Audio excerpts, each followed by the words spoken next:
Hey, they say it ain't over till it's over. And let me tell you, this one definitely ain't over.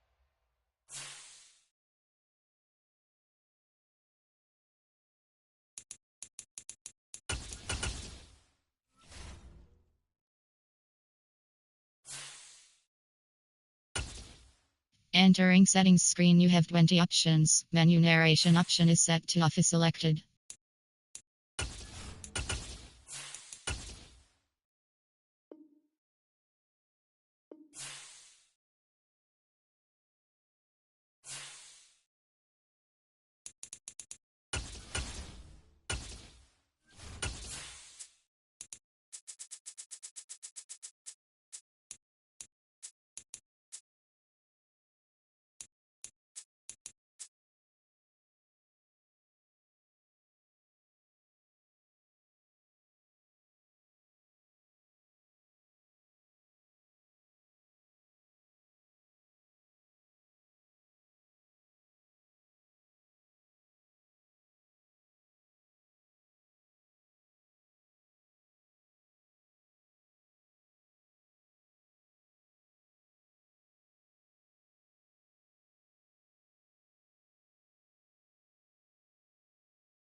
They're about 40 miles or so south of Candlestick Point at a place that first opened back in 2014 as you get a look at Levi's Stadium here in Santa Clara, California. Today, we've got a good NFC matchup on tap between the Philadelphia Eagles and the San Francisco 49ers. And San Francisco gets set to go here.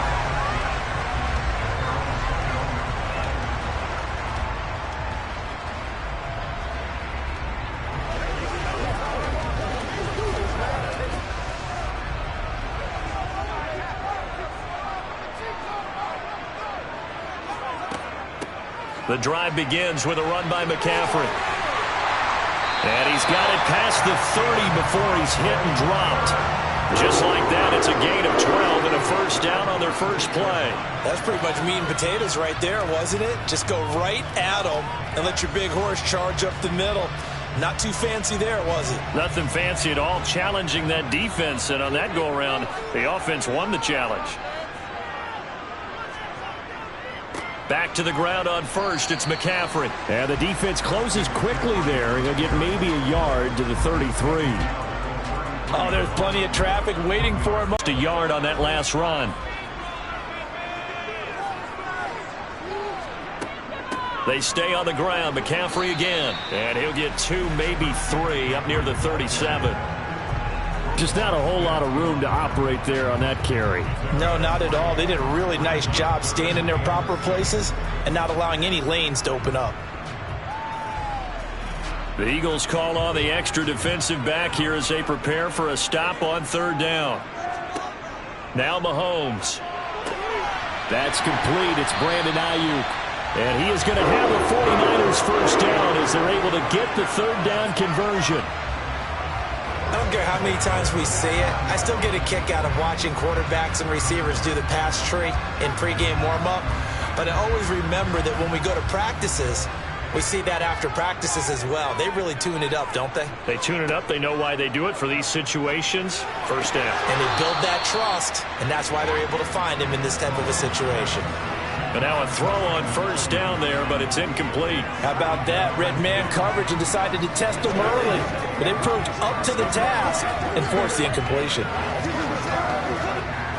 After the incomplete pass, here now is 2nd and 10. Here's Mahomes to throw.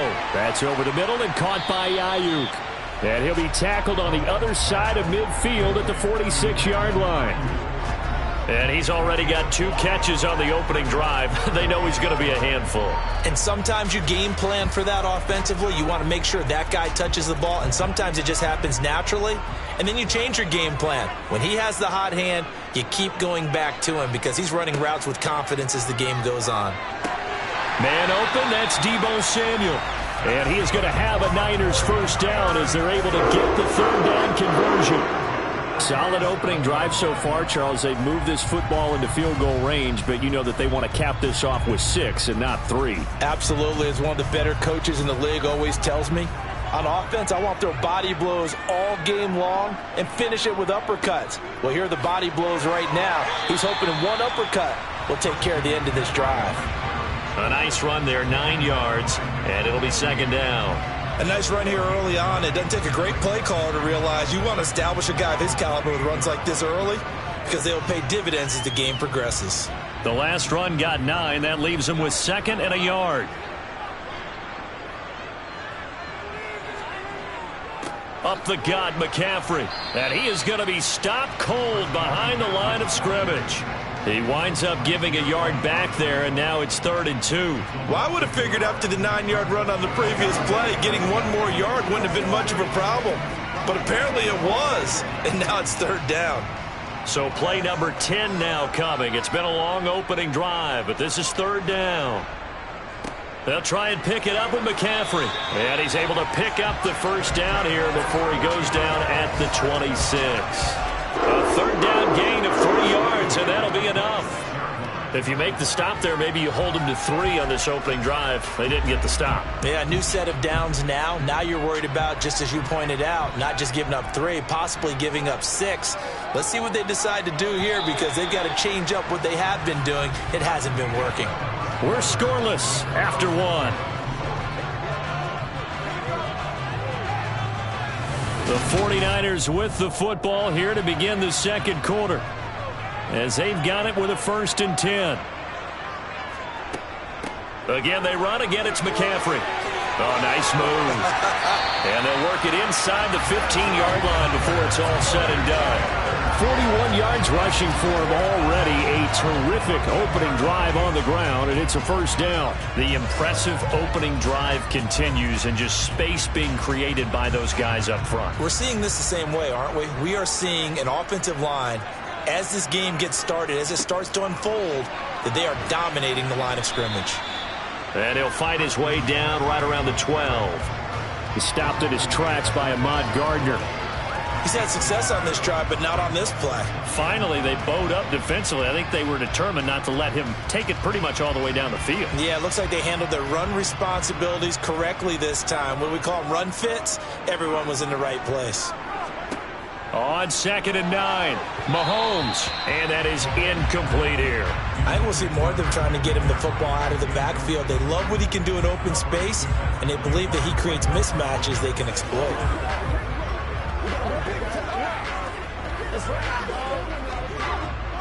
The Niners on 3rd down. A perfect 3 for 3 as they look to keep that streak going. This is 3rd and 9.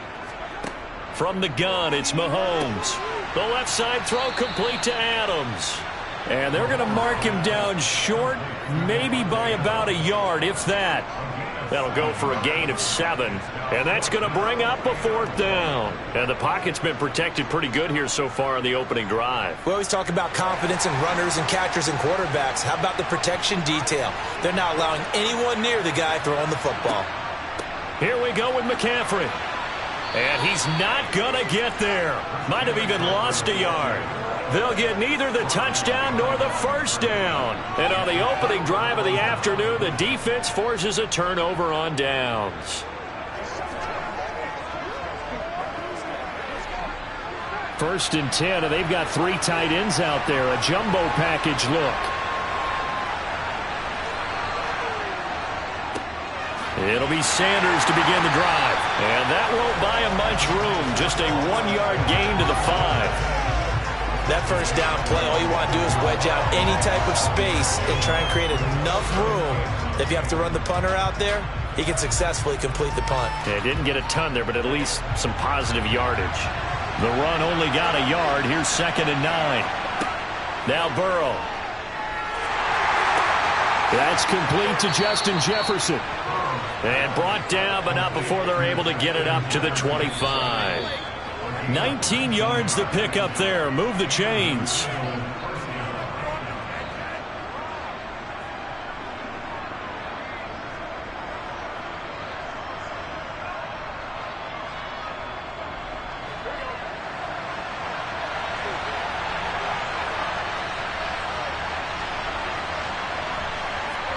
On 1st and 10, Joe Burrow. He's going to drop this down to Sanders. And he's able to get out to the 32, brought down there.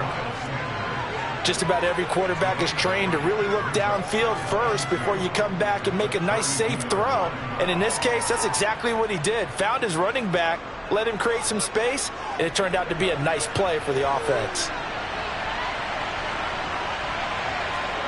Looking to throw again on 2nd down. Burrow.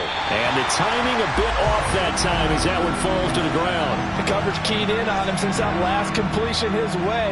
He earned a little more attention on that route, and that made it a lot tougher to get a clean throw his way. After the incompletion, here now, 3rd and 2. Again, it's Burrow. Got an open man finding Jefferson. And he is going to have an Eagles 1st down as they're able to get the 3rd down conversion. And forget about the run to set up the pass. They're just coming out throwing. Forget trying to set anything up. They feel like they have the advantage. They feel like they have the matchups, and they're just attacking right now. Yep, going to the air on the opening drive. 1st down now, but that clock rolling.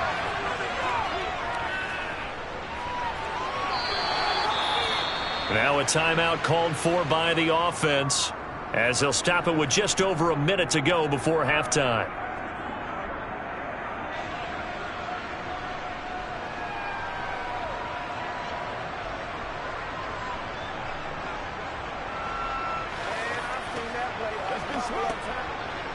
Second down at 4. Here's Burrow. He'll get this one complete. That's A.J. Brown. And he'll go out of bounds after taking it a little further down inside the 40. Give him 10 yards there as this offense is on a roll. This drive continues to plunge forward. Could we get a touchdown in this first half after all? It's 1st and 10. Here's Burrow setting up to throw it. This is Smith with a grab. Touchdown, Philadelphia. Devontae Smith, 39 yards. And the Eagles will take the lead here in the final minute of the first half. And that touchdown gives them a touchdown lead before they attempt the extra point. What a great way to end the half. Yeah, great job to put themselves in front, and now see on the sideline, special teams defense scrambling, saying we want to preserve this for the final moments of this second quarter.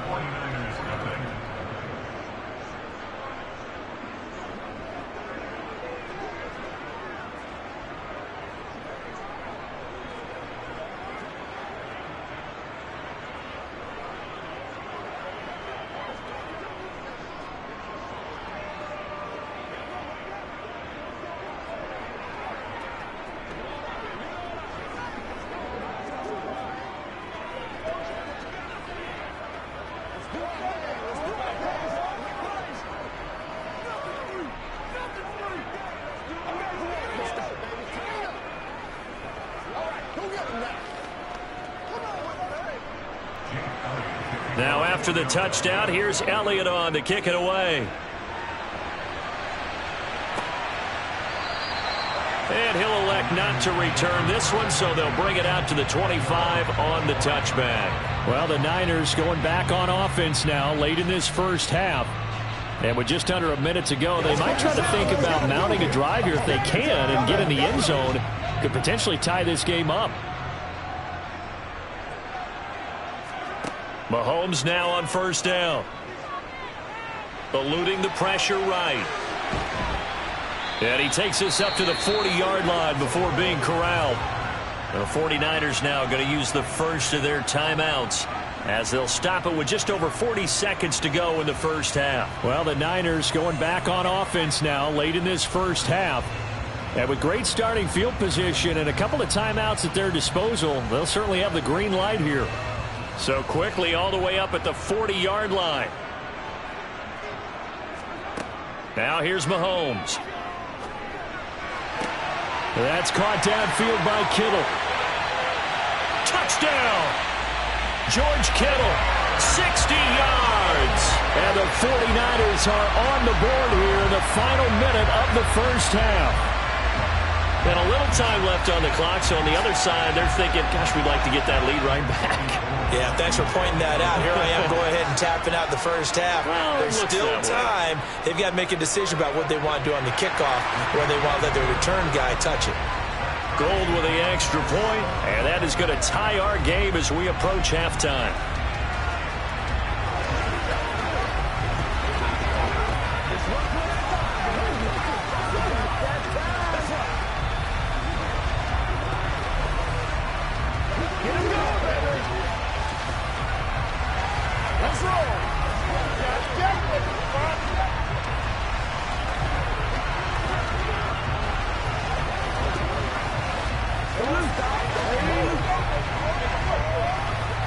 Get something together.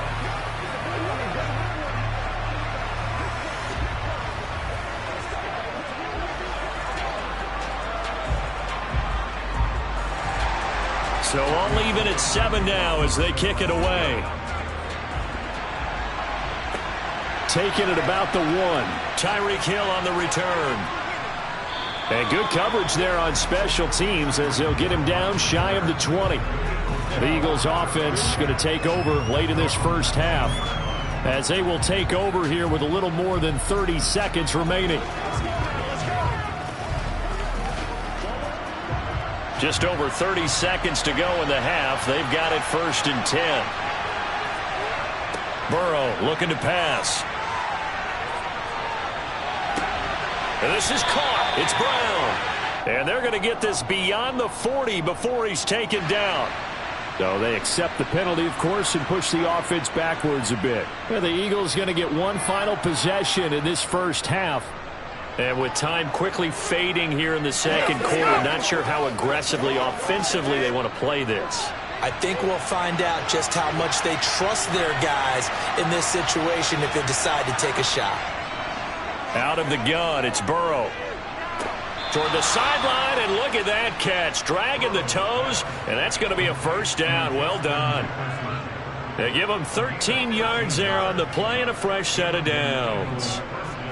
If you're running out route, it's likely you're going to end up near the sideline. And what did we just see there? Toe tap. You got it. The benefits of practice. Toe tapping, foot dragging, picking it up, and making sure it was a catch. Meanwhile, Burrow's throw caught by his receiver, Hill. Now the Eagles will use the second of their timeouts, as it'll come with 15 seconds to play in the first half.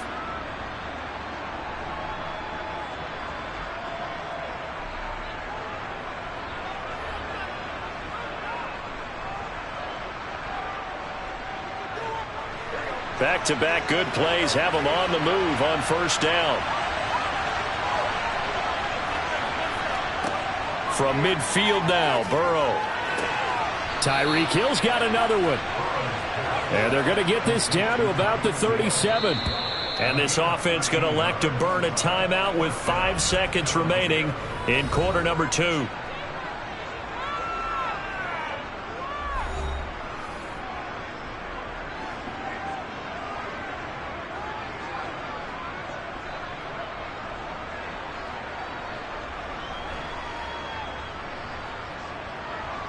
Here's Jake Elliott. Career long, by the way, for him, 61 yards.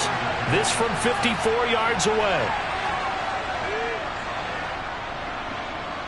And that one's not going to get there. Not enough juice, an ambitious effort, but it's well short. And this game will remain tied here in quarter number 2.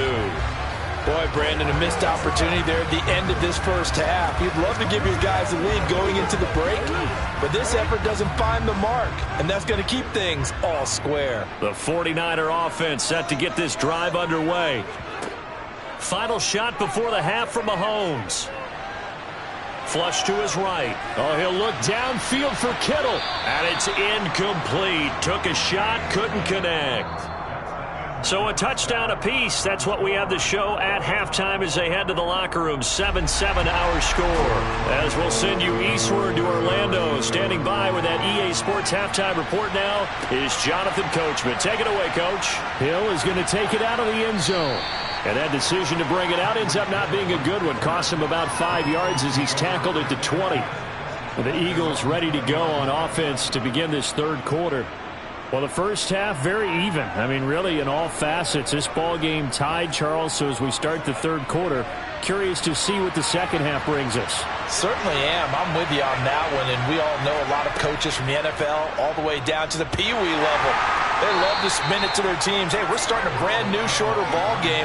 It's all even. Let's go out and seize it. This is ours. No gain there as he kept it himself at second down. Well, for that being an option play, there really weren't too many options available for him, were there? No, there weren't, and at least he was able to get back to the line of scrimmage, so he didn't lose anything, but you're exactly right. Nowhere to go. And Burrow going to be hit and taken down. They got him. The perennial Pro Bowler Aaron Donald gets the sack.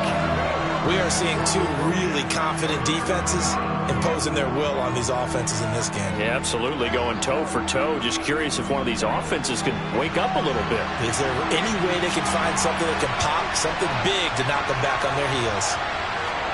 Now on 3rd and long, they'll look to throw. And that will be incomplete. As a defensive back, you have some weapons at your disposal that we don't often talk about. And you can read the receiver's eyes, you can read his hands, and you know that the arrival of the ball is imminent. And that allows you to make a play on it and oftentimes knock it away. Here's Brett Kern now as the drive goes backwards, so he's on to punt it away.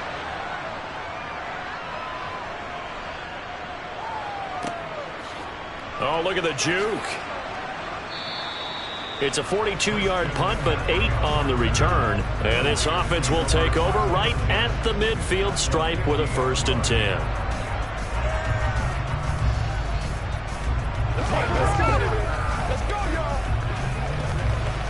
So good starting field position for him here as they come up 1st and 10 right at the 50-yard line. They'll try to get the running game going with McCaffrey. And he's going to be brought down inside the 45 at the 43. 48 yards on the ground for him so far. But no matter how they phrase it, staying on schedule, staying ahead of the sticks, whatever you want to call it, 7 yards on 1st down, that fits the bill. A good run got 7 on 1st. Here's 2nd and 3. McCaffrey running up the middle. And this won't be enough to pick up the 1st. A gain of 2, 3rd and 1. When we talk about defenders, specifically linebackers, keeping their eyes in the right spot, he had that eye down the entire time. And you know that's not easily done because they throw a lot of misdirection at you. They try and fool you and get your eyes in the wrong place. But you're right about that one. He correctly figured that one out and made a really nice play. And he's able to get the 1st before he's taken down at the 36. They get 5 out of that one, and it moves the chains. Well, partner, what do you think? Might have been 4-down territory if they didn't pick it up, but... Yeah, it's a moot point now. I was curious, so if they didn't get it there, would they have gone for it? I guess we'll never know. Yeah, we didn't have to make that call, but I have a feeling both of us would have said, go for it. On 1st down, this is McCaffrey. And he'll take this down to the 33.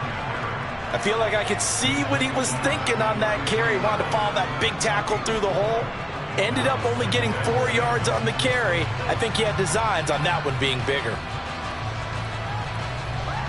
The run got 4. Now they deal with a 2nd and 6. Throwing now is Mahomes. Got a man right side. It's McCaffrey. And he is out of bounds inside the 30. They'll give him 4 yards there. And now it's 3rd and 3. Caught that look from you there, partner. I think we're on the same page on that one. Just his first catch. I think we both thought he'd be a little more active in the passing game. Let's see if that's the start of them trying to get the ball to him a little bit more here in the second half. Now Mahomes on the bootleg. On the move. And he can't find a receiver, and he's brought down. The sack there by Roquan Smith. Partner, you know what I'm going to say before I even say it. Yeah, you just cannot take a sack in that spot. You're exactly right. You can't take a sack in that spot. Potentially now, a 3-point swing right there.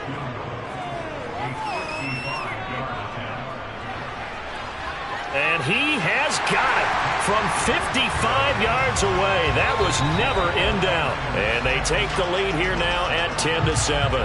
3 quarters have come and gone. This is the National Football League on EA Sports.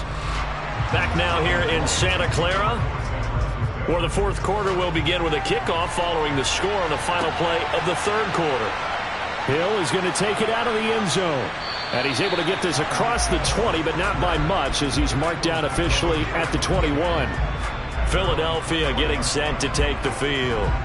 And now they find themselves trailing following the field goal. Still a good amount of time in this 4th quarter, but this drive very well could determine the outcome of this ball game. Now Burrow on 1st down. Over the middle, complete. That's Sanders. And he's upended after a gain of 4 up to the 25-yard line. One thing I think that's safe to say defensively, the tackling's been really good. And because of that, it's been very, very hard for them to move the ball because you're not getting the benefits of run after catch. They're tackling them almost on the spot. That means you have to run extra plays, harder to move it. From the 25 on 2nd down, Burrow. It's caught on the right side at Smith. He had the touchdown earlier. This one's going to get him a 1st down.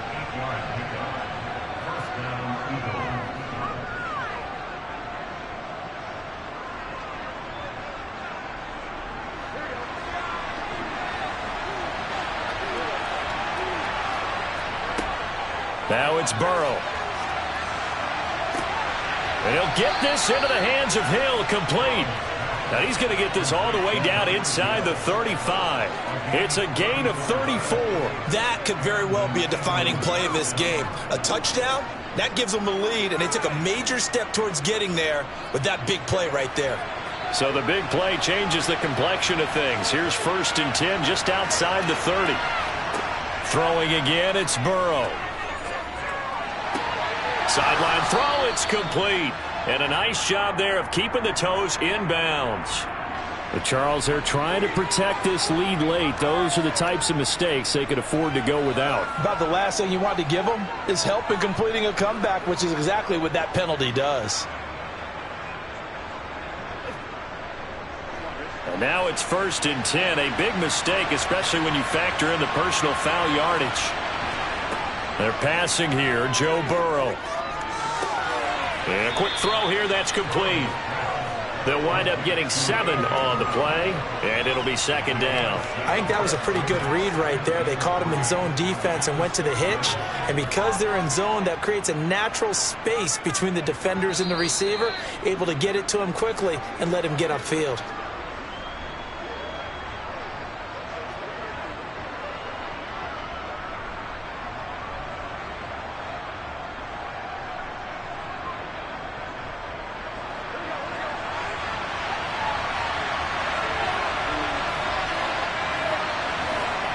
And Burrow going to throw again.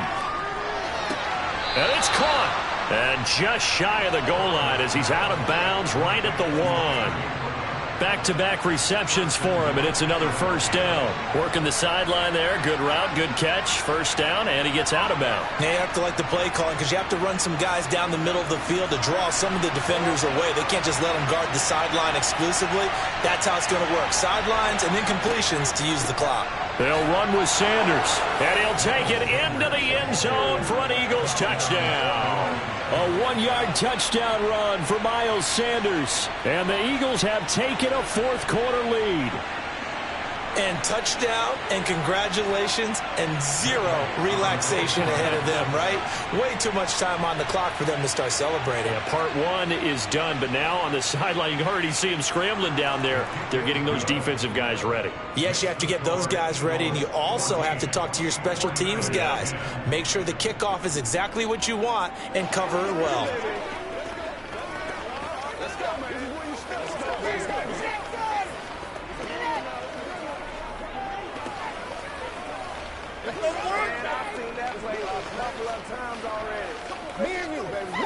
Let's go do this thing, baby. Let's roll. Let's focus it. Come on, baby. Rock and roll. Let's be smart. Let's play ball. They can't stop. Let's roll. Let's roll.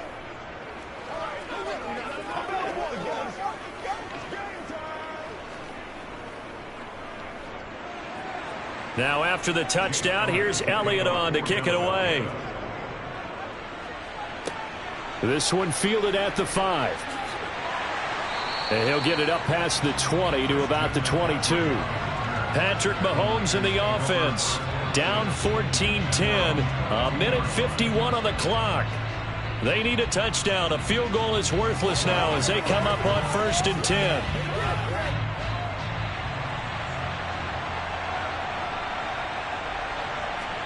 Here's Mahomes. He'll get this into the hands of Ayuk. And he gets this up just shy of the 30 to the 29 before he's out of bounds. That'll give him 8 that time. And that'll bring up a 2nd down in just a couple.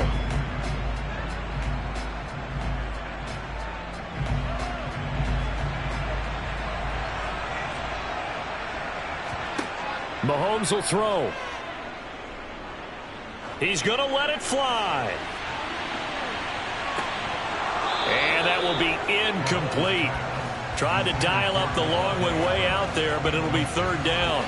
Tried to go for the big one there on 2nd down. Now they're likely down to their final 2 plays. And you know they've got to keep going for the big shot, right? So defensively, you play what they call top down.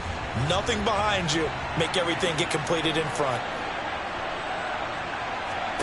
Mahomes. And they try to set up the screen, but that almost disaster as it falls incomplete. Very nearly a turnover. but it's 4th down. With that incompletion, reality is staring them right in the face. This entire game is down to the next snap.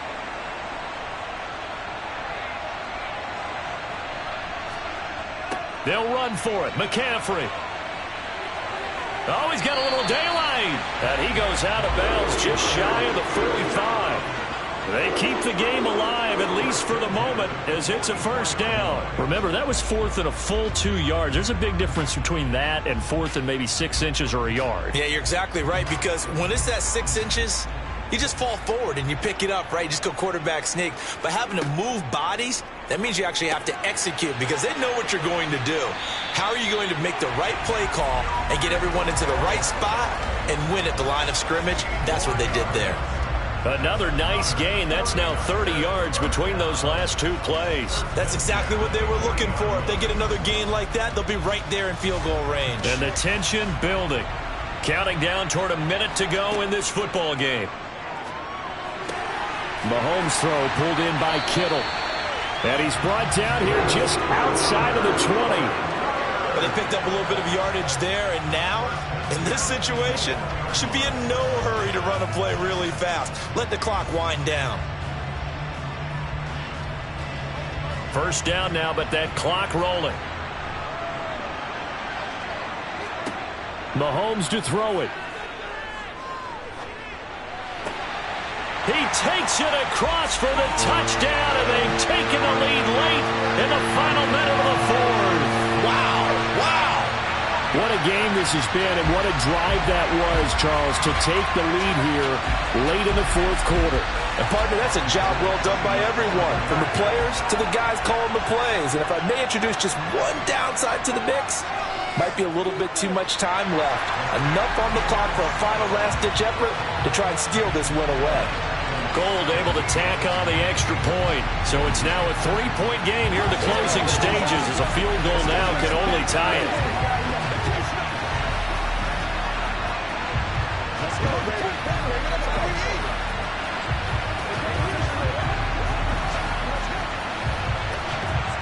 Show them what you got.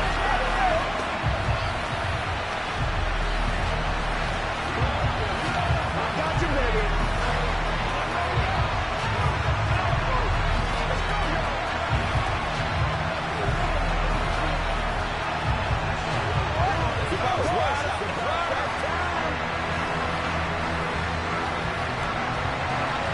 After the touchdown, it's Robbie Gould now to kick it away. Taken in at the 3. And not much happening on the return as he'll get this to about the 23. So now it's the Eagles' turn, trailing by a field goal. A little under 30 seconds remaining. How will this thing pan out? We'll watch as they come up on 1st down.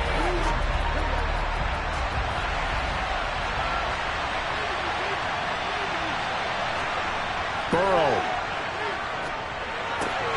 Oh, that's going to be a costly one. It's intercepted. Picked off by Jalen Ramsey. And the 49ers are going to take possession of the football. They'll give it up to McCaffrey. And he's going to be hemmed in and brought down right at the line of scrimmage. The Eagles going to take the first of their timeouts as they get it with just 19 seconds left on the clock. Another running situation on the doorstep as they come up 2nd and 10. This is McCaffrey on the give. And he's going to have to protect the football and take his lumps here at this stage of the game as they stop him behind the line.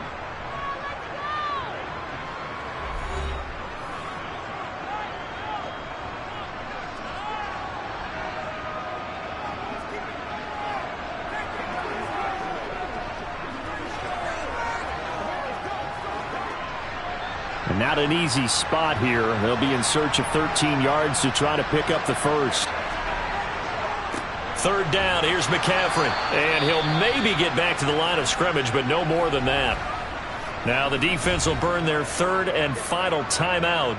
And as the two teams talk it over on their respective sidelines, we take a break.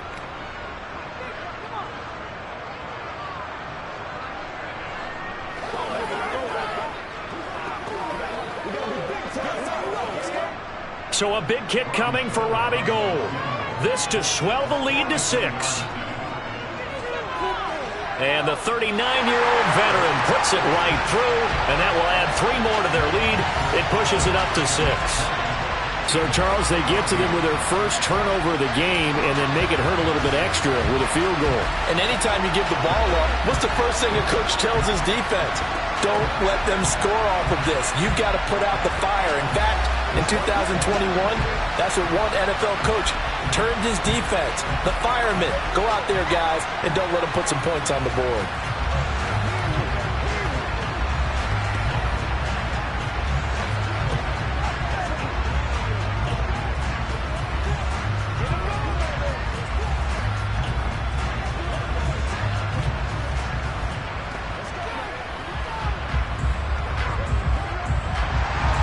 Now it's Gould after splitting the uprights to kick this one away. From the 6. And it's a pretty good return here as he'll get this up to the 29. Now Philadelphia ready to get going on offense again. This offense returning out there, and really you remember the last drive, Charles, it was over before it even began. They threw the interception on the very first play. And what that means is for all these guys, it's been a while since they've been out there going full speed, so they've got to get everyone back out there, run a couple of your go-to plays, make sure you get your offense oiled up a little bit. They've got to be able to start fast, but they've got to be efficient as well. Especially the quarterback. Now one final throw here is incomplete, and that is how this one will come to an end. A fun, close ball game comes to an end. On that last play, Charles, they were on the wrong side of midfield. They needed something near a miracle, and they couldn't get it done. Yeah, the effort, that was good. Very good, in fact. They were just a little too far out to get a decent look at the end zone for that last opportunity. Couldn't get it done, but a nice game overall.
From the host to Super Bowl 50 back in February of 2016, there's a look at the home of the 49ers, Levi's Stadium in Santa Clara.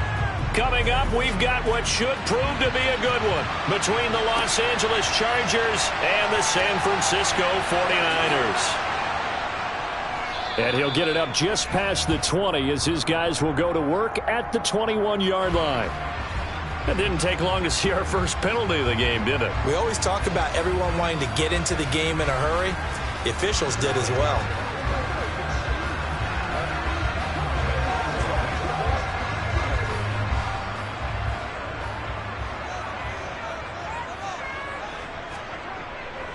A handoff, McCaffrey running right. And he'll get what he can up the middle, 3 yards. That'll bring up second down.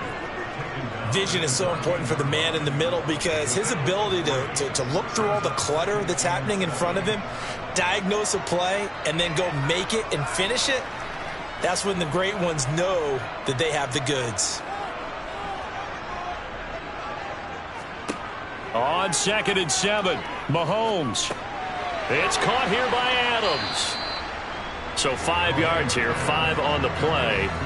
And it makes it 3rd down and 2 yards to go. I think defensively you're okay with that. Here in the first quarter, he's going to get some catches, but they rallied to him quickly. And that's what you count on, and I like what you just said. First quarter, can you do it all game long? They catch it, you tackle them, they go down on the spot. Because when you're able to do that and you don't give up big chunks of yardage after the catch, now you put the offense in a position where every series they have to work hard to pick up first downs, and you tend to stall them out when you do that. It's a gain of 3, and it gets him the first. Didn't get it by much, but bottom line got the first down. Avoiding that 3 and out, how vital is that on the first drive? To me, it's like the first round of a boxing match. You know, it may not mean much right then and there, but you'd rather not lose it, right? So you want to go ahead and get it, kind of establish something early, and hope it can carry through. Mahomes firing complete, and down he goes. It's the fullback. Who says it to slot receivers are the only guys who can catch the football and get big yardage after the catch? Really nice job there, showing good hands and an ability to get upfield. A give running left, it's McCaffrey. And he gets forward up the middle, but only for a couple. It'll be second down. You've got to be impressed by that defensive front on reps like those. They were not being moved off the line, kept their shoulders square, and gave their teammates time to fight to the ball and limit that gain. The last run got a couple. Here's 2nd and 8.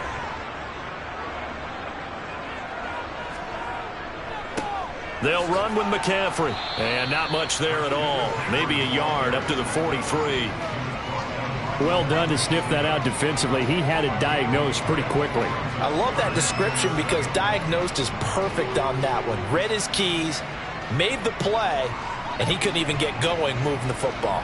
Here's play number 7 on the drive. This is 3rd and 7. From the gun, it's Mahomes. Man open, that's Deebo Samuel. And he'll be out of bounds just shy of the 40. The Niners passing game in sync now. They've got another first down. Now how about this throw right here? Had to throw it to the left sideline, and you know the timing's got to be correct on this one. Ball's got to be right where it needs to be, and it was. That's because he had great arm strength on that one, able to drive the football. Quarterbacks love it when they can show off their arms.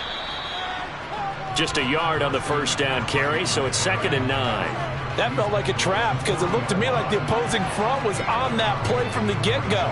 They had everyone crashing the ball carrier before he even made the line, and they hold him to just a yard.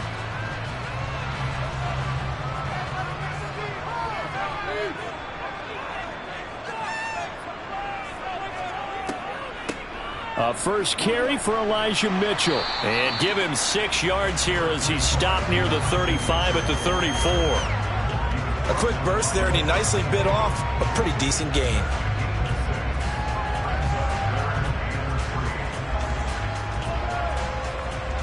So play number 10 now coming. It's been a long opening drive, but this is 3rd down. McCaffrey. Boy, no chance as he was met and dropped behind the line there. No score after 1 on EA Sports.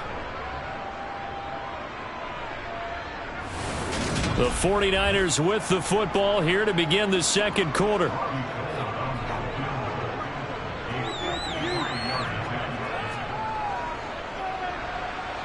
And the 39-year-old veteran puts it right through, and the 49ers take a 3-0 lead. So an opening drive field goal maybe doesn't whip this crowd into a frenzy, but I think that they will take the early lead. There's no doubt about it. They will always take the early lead, and maybe that celebration comes later if they play well and they can break things open. But right now, this is all about letting the offense just get settled in.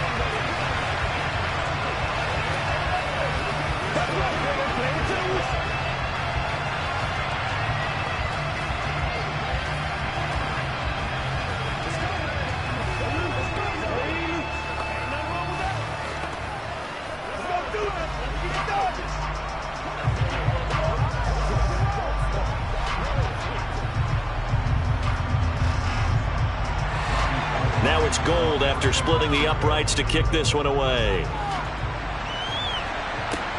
Fielded just outside the goal line. And he'll be brought down right on the chalk of the 20. And now out on the field, here comes Los Angeles.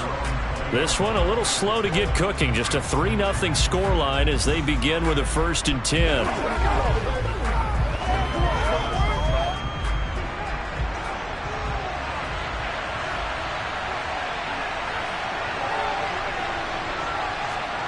Burrow on play action. And the Niners get there and bring him down. That is Nick Bosa from out on the edge who worked his way in for the sack. But they tried to go with a little play action there, but nobody on the defensive side bit. Yeah, they adjusted in time and in a big way and ultimately got the sack. On offense, sometimes you're running play action just to set up a certain blocking technique. In this case, none of it worked. Burrow's throw there complete to Allen. So the completion good for 7 there. And that brings up 3rd and a full 10 yards. But that's what you're looking for when you want to throw the ball downfield. You want one of those guys who can play out on the perimeter, can play out wide, who can not only get open, but when they're covered, can uncover themselves downfield and create catches. On 3rd down, Burrow. That's caught by his tight end, Gerald Everett. And he is going to have the Chargers 1st down as they're able to get the 3rd down conversion. And that's well executed there on 3rd down. And I love the confidence that they had to let their tight end try and find some space in the middle of the field, right in their quarterback's line of vision. And QBs love to make that easy throw, and they hooked up there for a 1st down. Burrow bats it forward. It's a jet sweep. Allen hit. He lost the football. And this is going to be 49er football. And they will take over at the 29-yard line. Now a give right side McCaffrey. Officially, it's a 1-yard loss. That's going to bring up 2nd and 11. The running lanes have definitely not been there for him here in the 1st half, and I don't think it's all been his fault. His offensive line hasn't given him much space. A loss results there.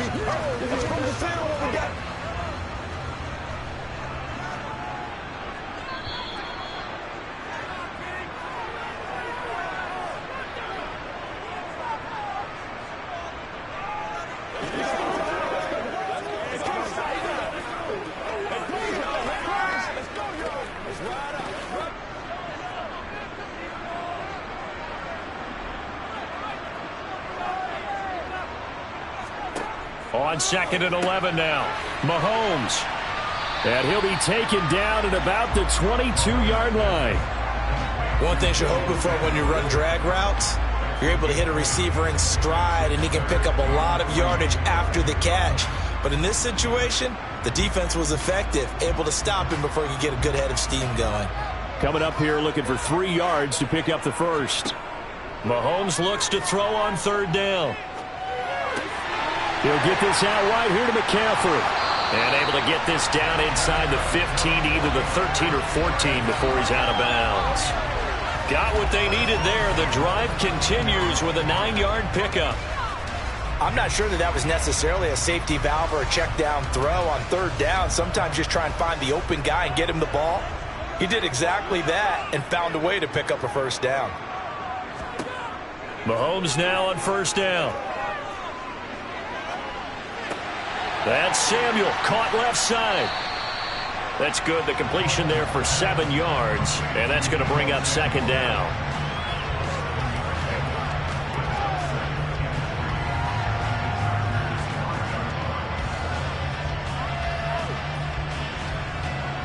Creeping up on a minute to play in this first half.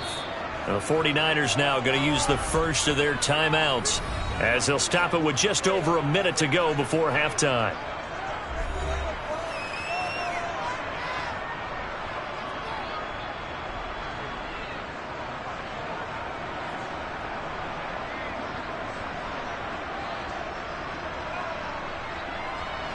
Second and 3 with the ball sitting on the 5. Here's Mahomes to throw. That'll be caught by Ayuk. Touchdown 49ers. A 5-yard touchdown catch. And the 49ers will extend their lead in the final minute of the half. Well, that's just how they drew it up, CD. His first read was there, got it to him quickly, and into the end zone. Absolutely excellent execution by all involved. And the coordinator, got to give him credit, found the perfect play call. Quarterback let it fly as soon as the target came free, and his guy made a nice catch. Just how you draw it up in practice and then execute it in the game.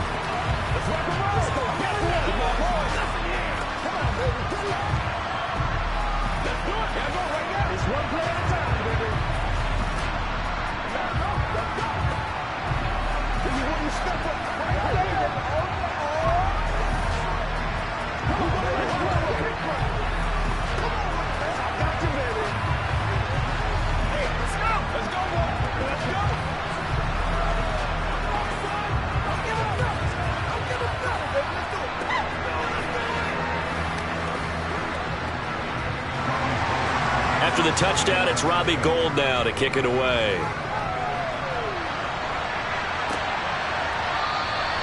Hill going to sit on this one, and it'll come out to the 25. The Chargers going to take over now late in this first half. Charles, you're down multiple scores, less than a minute left here, but with that deficit, they've got to try to at least work their way into field goal range to try to muster something out of this drive. And I'm going to go ahead and date myself one more time because I'm going to quote an old Smokey and the Bandit lyric. They've got a long way to go and a short time to get there, but they still have time to get it done. So I'm looking forward to watching them mount this drive and see if they can get some points out of it. The Chargers going to signal for the first of their timeouts as they get the stoppage with a little over 50 seconds to go in the first half. The Chargers going to take over now late in this first half. And with a little under a minute remaining, they may try to put something together here just to try to cut into that deficit. Ball on the 30. They'll come up with a 2nd and 5. Here's Burrow setting up to throw it. That's complete to the tight end, Everett. Now another timeout called for by the offense as the clock's going to stop with 47 seconds to go in half number 1.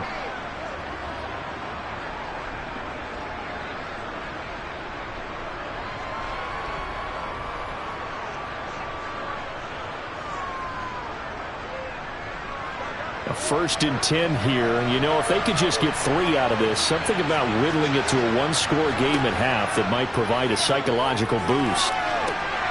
Finds the open man. It's Mike Williams. Touchdown, Chargers. Mike Williams, 57 yards. And the Chargers get a late score here in the final minute of the first half. The way this one was going, you just got the sense they needed something before half. They've at least got something on the board now. Still trailing, but a good sign. That takes me back to our preseason tour of NFL camps. You remember we talked with that one coach who said his emphasis this year was scoring in the last 2 minutes of a half, heading into the locker room. This hits it right there. Take that momentum, take that good feeling, and take it to the locker room, regroup, and start over. They got it here. They did indeed. A lot of football, full half to be played. Let's play the play. They can't stop good. It's a good one now. It's a good one. He's not scared.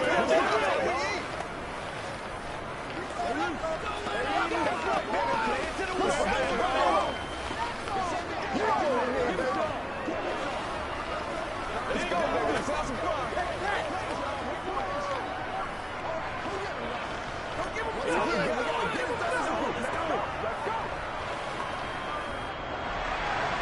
So just a 3-point game now as they send this one away. Fields it right around the goal line. And a nice job there on special teams to limit him to inside the 15 as he's dropped at the 14. Well, the Niners going back on offense now late in this first half.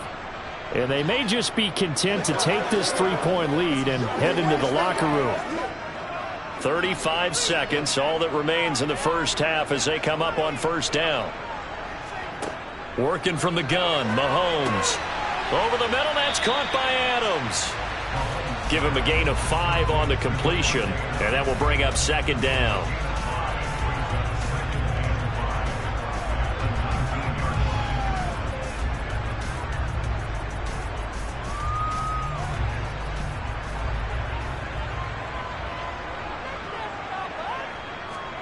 Final shot before the half from Mahomes. Open man is Samuel, complete. And he's taken down, but able to slip across the 35. So we've hit halftime. Just a field goal separating these two teams at the break.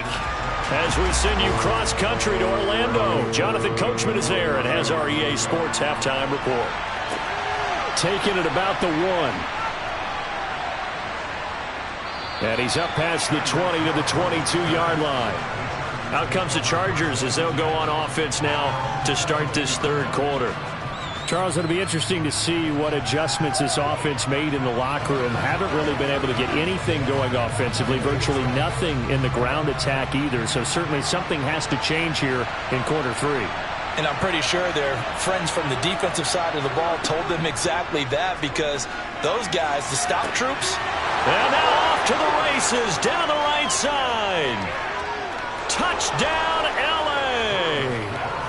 Austin Eckler, 78 yards. And the Chargers come right out of the locker room and score here in the opening minute of the third quarter.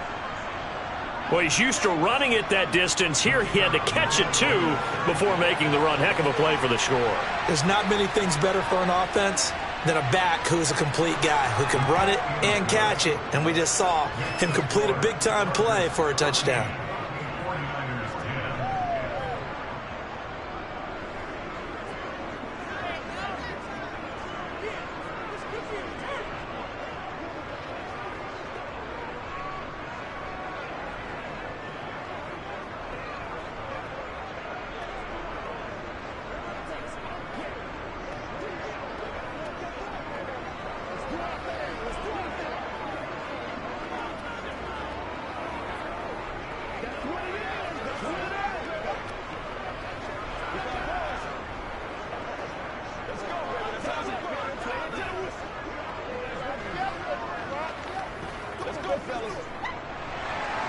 The kick unit on here for the Chargers as they will send this one away. Fields it right around the goal line. And a decent return out to the 27-yard line. Here's a look at the 49ers offense as they make their way out for their first possession of the second half. And, Charles, it feels like we're set up for a good second half here. Came out of the locker room, one-score game. Now the lead has already changed hands. Well, this offense, they've got an opportunity right now to take that lead right back. Yeah, and it feels like you're going back and forth, almost a little bit like a tennis match, right? And we're just, our heads just keep moving. Which side has it? Which side's going to score? How are they going to go out doing it? A little bit of a challenge for each side, trying to match each other. So the completion results there in 9 yards. And they'll have a 2nd and 1 forthcoming.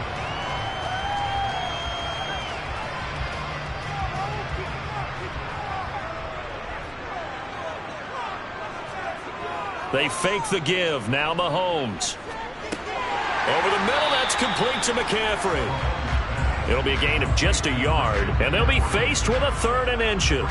That might feel like a little bit of a lost opportunity there for the offense, because the defense brought pressure that time. And sometimes against that, you can get out to your running back, and it could turn into a big gain downfield. But what a nice job they did getting to him quickly and holding him to a short gain. Up the gut, McCaffrey. And he slips up past the 45 before being tackled. He'll get a dozen there, and it's a first down, 49ers. Running lanes were at a premium in the first half, but he's able to find some room there, and he's hoping that that's a precursor of a big second half.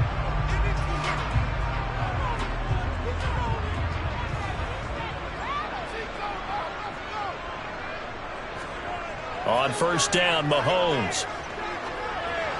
And that throw behind his man, he missed him, incomplete. And that right there, his first incompletion of the game, pretty remarkable. So let's start talking about all-time records, because with that incompletion, maybe over a 2-game sequence, or maybe starts a new streak now, because Ryan Tannehill, over 2 games, hit 25 straight. Now, the incompletion, we're taking this record out of play, but Mark Brunell, when he's with Washington, 22 straight completions to start a game. This guy is on fire. And this may be a carbon copy, as he'll again be stopped right at the line of scrimmage. Officially nothing on that one, no gain, so they're left with still 10 to go on third down. Now, right where this set of downs started, they need a full 10 here to pick up the first down and move the chains.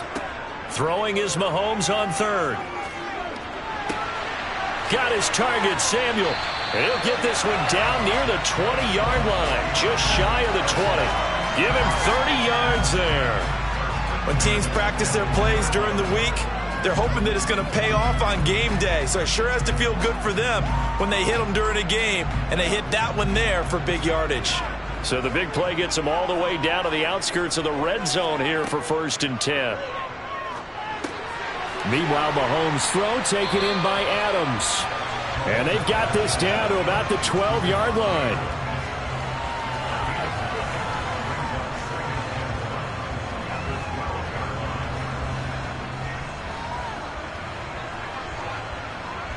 They'll come up now on 2nd and a yard. They run over center with Mitchell. And he is met quickly in the backfield. Down he goes, folded like a lawn chair. They go backwards there 2 yards, and 2nd and 1 is now 3rd and 3. This defense is just flat getting after it. They have not given up much of anything in the run game. Case in point right there. Here comes play number 9 now as they come up on a 3rd and 3.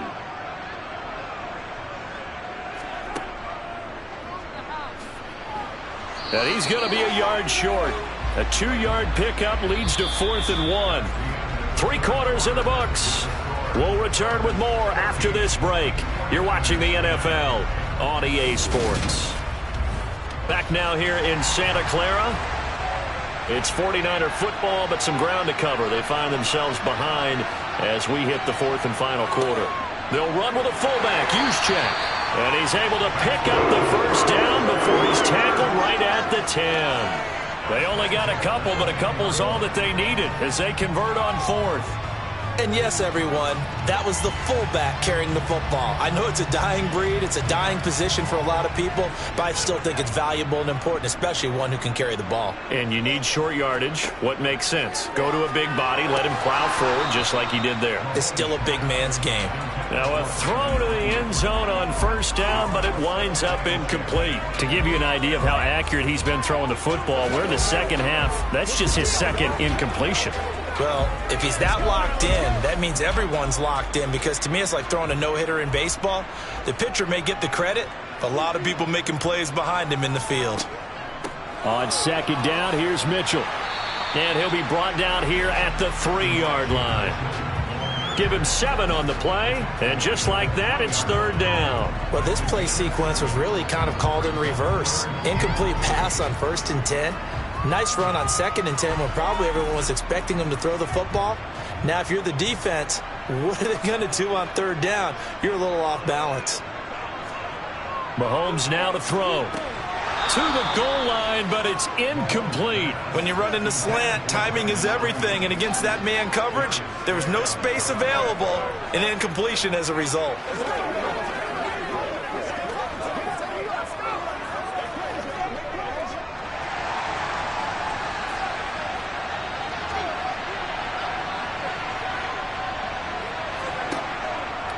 Going for it, it's Mitchell. And the surge is going to be too much defensively. He's hit and taken down to the backfield. They stop him on 4th and goal at the 3. And the Chargers hold tight down near the goal line.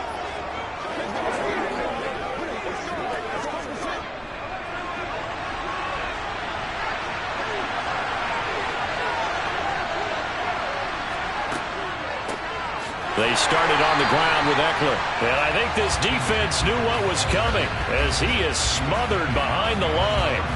He'll lose a yard there, and it's 2nd and 11. And when do they start thinking about burning these timeouts? They've got all three still defensively. To me, you have to start right now. Here's the time, and that means you've got to stop them on defense, not give up the yardage, use your timeouts in order to get the ball back and try and score yourself. But now is the time to start using those timeouts. And keep in mind, it'll also stop the clock at the 2-minute warning. Allen hit. He lost the football. And now this is scooped up by the 49ers. And they're already in the red zone. The 18-yard line is where they take over. First down, here's Mitchell. And they go the wrong way here. Knocked back to the 20. Patrick Mahomes in the offense. Down 14-10. Just under 2 minutes to go. The late fumble gives him unexpected new life as they come up first down. First play of the drive goes the wrong way. Here's 2nd and 12. Mahomes to throw it. Incomplete. So he's unable to complete it there, and just not the game that you would expect from him. He's been off the mark really start to finish. Yeah, it makes you wonder what exactly is going on. Is he a little bit dinged up here, or is he just off just by a bit? And maybe he can get it back in this situation. He'll need to. An incomplete pass on that last play, and that means they'll need to come up with something here on 3rd down. Mahomes. And that's complete to Adams. And they'll get him down short of the first down, right on the 10-yard line. They'll get 10 there, but it leaves them just short for 4th down. Boy, how do you let a guy get that wide open in the 2-minute drill? There's absolutely no way that that's coached or taught. That's an absolute complete breakdown on that play. The clock still runs. We're at 90 seconds now. Now Mahomes got to have this one. And it's complete. In the end zone, touchdown 49ers. Davante Adams from 10 yards out. And the 49ers have moved out in front here in the 4th quarter. Now an important extra point here to stretch this lead to a field goal. He's got it. And this is indeed up to a 3-point lead.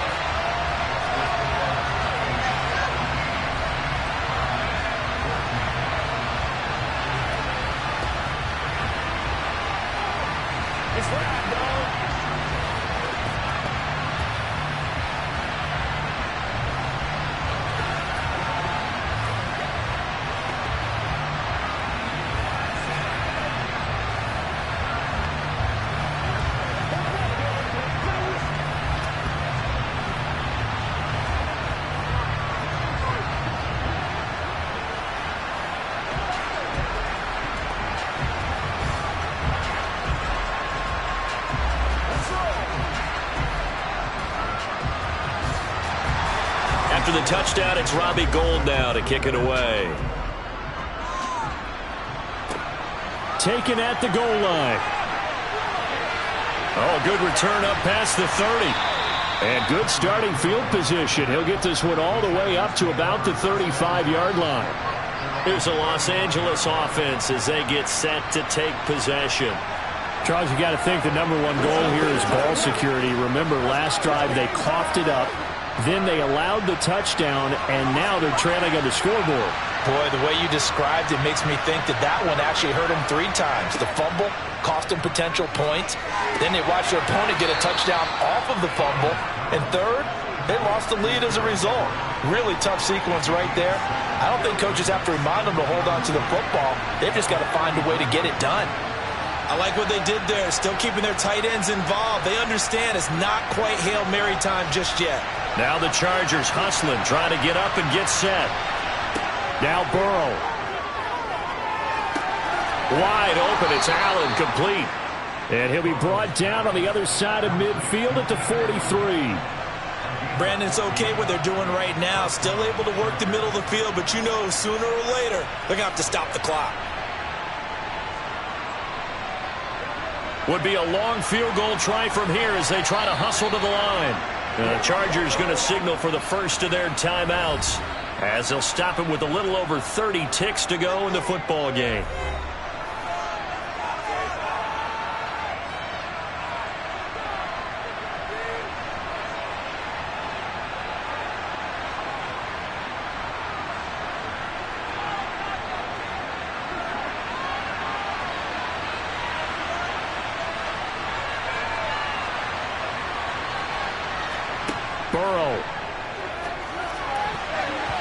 And his throw is incomplete. Oh, I like the calmness of how he played the ball here. No panic in his eyes as that throw arrived. Tracked it from the moment it left the quarterback's hand, and that's just where he needed to be to knock it away. So second down, still 10 yards to go. Ball on the 43. Burrow. Looking left. Oh, no, he lost the football. And now this is scooped up by the 49ers. And the return this time will go out to the 42-yard line. Down to a knee here. The defense still with a couple of timeouts. We'll see if they want to use them. Now the Chargers will use the second of their timeouts, as it'll come with 15 seconds to play in the ball game. And now this offense comes back out onto the field. And this one all over but the shouting, you might say. Now, there's one timeout remaining defensively, but probably no real need to use it here. Yeah, the only time they would use it, strictly for pride.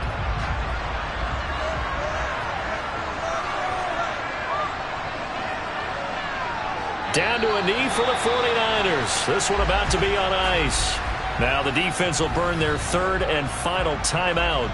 And as the two teams talk it over on their respective sidelines, we take a break.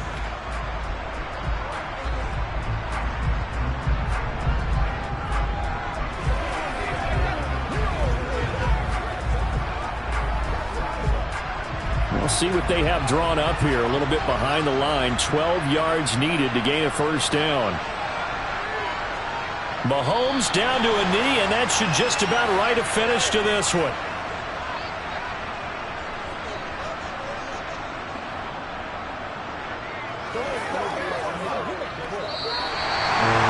Charles, in these lower scoring games, you know better than anybody. Points are at such a premium, but taking care of the football is king. They played turnover-free from whistle to whistle, and they come through to the victory.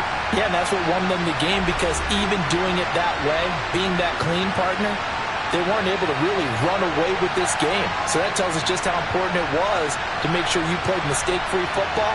That led to the victory.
We're about 40 miles south of Candlestick Point as we welcome you inside Levi's Stadium in Santa Clara. Today, we've got a good NFC matchup on tap between the Dallas Cowboys and the San Francisco 49ers.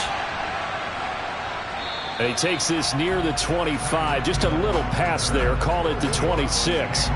Dallas offense set for this next drive.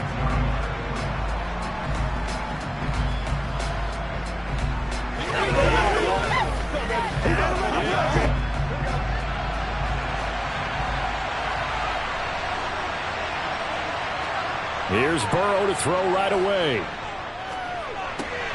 That one caught by Tyreek Hill. And he gets this one just shy of the 40, down at the 39. 13 yards on the game's opening play. And we see the emphasis early here. Get your star receiver involved, able to do it successfully. Not a bad start to begin with, that's for sure. And to me, this play says our guy is better than your guy's. Because, you know, a player of his stature, he won't just be single covered all game long. It's going to involve multiple people. And right away, they told the other team, guys, touchdown, Cowboys! Justin Jefferson. 61 yards. And the Cowboys need just 2 plays on their opening drive to take the early lead. Well, if they didn't get the wake-up call before the game, they got it right now. 2 plays already in the end zone. I think of it in boxing terms because whether it's a big shot with your first one or a probing one, a little bit of a jab, the second one was the payoff. That was the big one that landed. 1-2, end zone.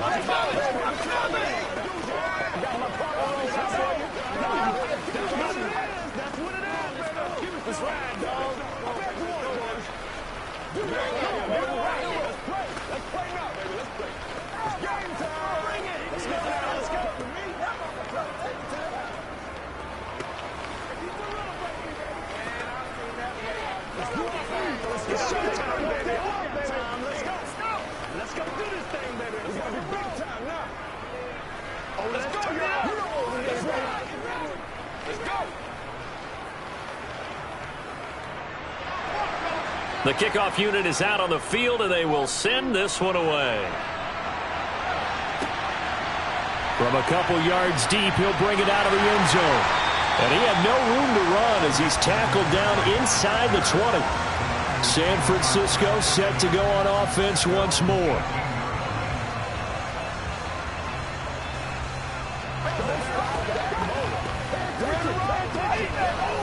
And they'll come out with a 3 tight end look on the first play of the drive. They start on the ground with McCaffrey. Up to the 20. Oh, that's a real nice job there by the defensive front. They just engaged and held their ground. But how about the guy who made the play? We often talk about whether they take a good first step or not. Many times you just don't take any step. Just get your feet moving, get your body going, and then once he made the read, he was able to make the play. Throwing on 2nd and 8. Mahomes. That's going to be caught by Samuel. So the completion good for just 3. And it brings up 3rd and 5 now. We'll see what kind of mindset they have here offensively after giving up the touchdown on the opening drive.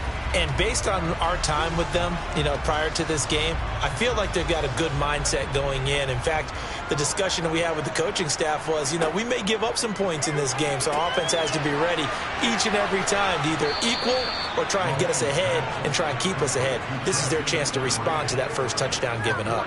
A gain of 4, not enough, and it looks like punt time on their opening drive as it's 4th down. Well, it looks like they got what they wanted. They got the completion, but they weren't able to break any tackles or gain nearly enough yardage to pick up the first down. Now to be 4th and short. Wishnowski on to punt as he sends this one away. Watch out for Hill on the return. That'll go as a 39-yard punt, give him 9 on the return, and the Cowboys will take over the football with a 1st and 10.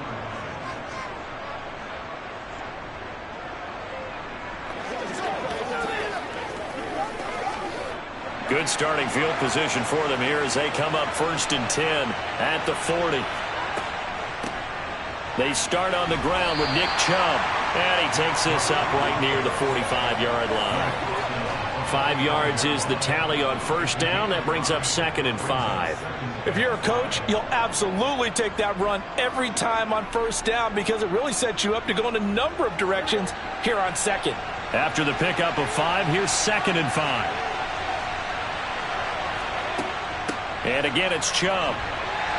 And he's dropped just before the line to gain. 4-yard pickup leaves him with 3rd and 1. Well, they didn't get a whole lot out of that one, but I think you got to continue to try and run and try and keep the defense honest. You mean or also just sit back, dare you to throw it on every down? Yeah, you get your quarterback hit a lot that way, too. So they just need 1 yard here to pick up the first down. They go play action with Burrow.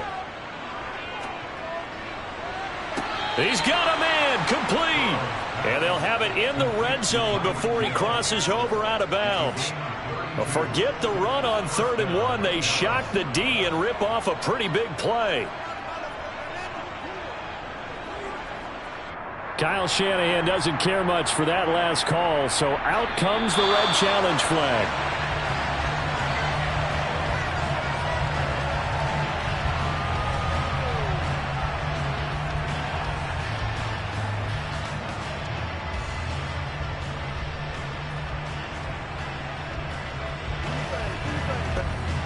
On 4th down, here's Brian Anger now to kick this one away.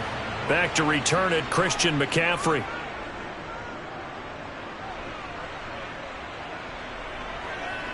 Oh, and what a play on special teams here. This is going to be down inside the 5, all the way down at the 2-yard line. And he's got to be fired up about that effort. I don't think he could have walked down and placed it any better than where he ended up putting the football. That was excellent.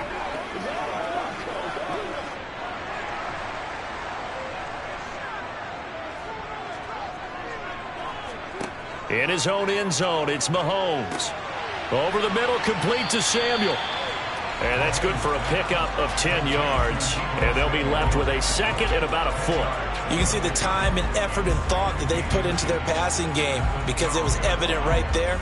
It looks like a simple pitch and catch, but you and I both know that they have planned for this and worked hard to make it happen.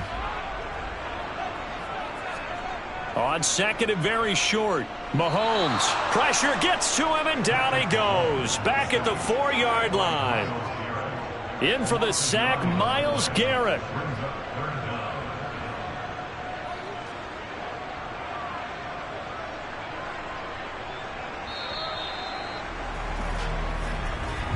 After 1, 7-0 on EA Sports. The 49ers with the football here to begin the 2nd quarter. Facing the prospect of a punt from their own end zone, they need some cushion. Let's see what they can do on 3rd down. McCaffrey running up the middle. And yet again, the ball's out. McCaffrey lost it. It's picked up by the Cowboys. And he'll bring it back to about the 5-yard line. And now, as with every potential turnover, they're going to take a second look at this just to make sure. As San Francisco's offense returns to the field. Still in the first half, but this offense has struggled. Haven't really been able to get anything going, not only in the points category, but in the yards category. We'll see if they can do better here on this drive. 2 yards on the pickup there. It'll be 2nd and 8. Well, any lane that might have been open there was closed pretty quickly, and that was because the defensive front, they won that battle at the point of attack at the line of scrimmage. They used great leverage, held their spot, and stacked him up. Throwing on 2nd and 8. Mahomes. The tight end Kittle has it on the left side. And able to get this across the 20 before going out of bounds. That's a staple of this offense. Drag route to the tight end. Yeah, he's unable to use his size to break off much more yardage after the catch, but still an effective gain nonetheless.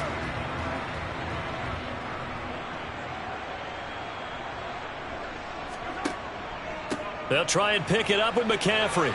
And he's able to get the first here as he's taken down at the 25. They're able to convert with a gain of 4. I think they like this drive a little bit better there, partner. Running game helping out, picking up some of the slack. Because remember the last drive, they went 3 and out.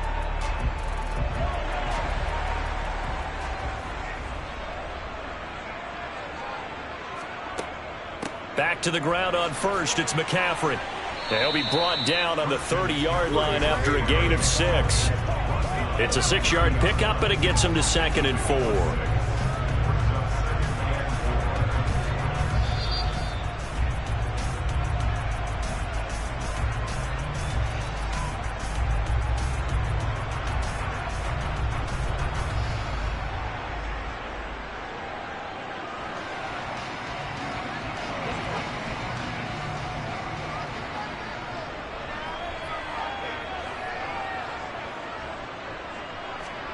From the 30 on 2nd down, Mahomes. And that one going to be off target and incomplete. To this point, I've been impressed with the work defensively. They have not allowed a lot of receivers to run free. And there's another example, another incompletion. This will be play number 9 of the drive here as they need 4 yards on 3rd down. Now a draw play to McCaffrey. They find some open field here. And he is going to have a 49ers first down as they're able to get the 3rd down conversion. Well, if they continue to run the football this strong, right up the middle, I don't know if they can wait till halftime to make adjustments. They better find a way to get it done series to series. I don't know if they need to sub some guys out, bring in extra people, maybe change what they're doing on the defensive side of the ball. But right now, they're running the ball very well right at them and right up the middle. And he'll be brought down on the other side of midfield at the 43. They kept the receiver in the short field, but that let his quarterback get the ball quickly to him before either guy in double coverage could react.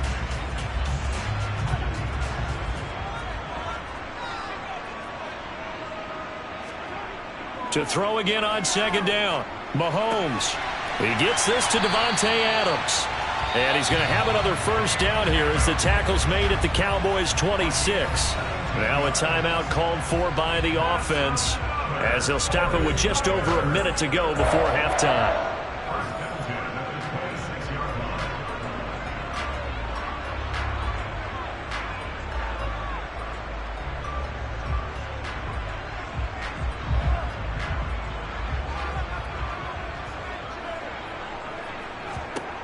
Mahomes now on first down.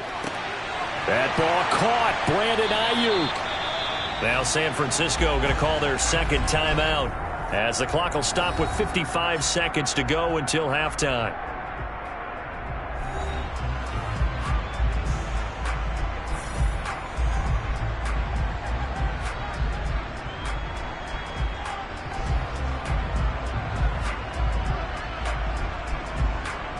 A chance now to get even before the break as they come up 1st and goal.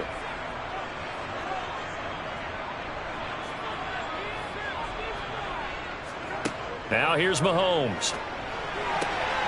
That'll be caught by Ayuk. Touchdown 49ers.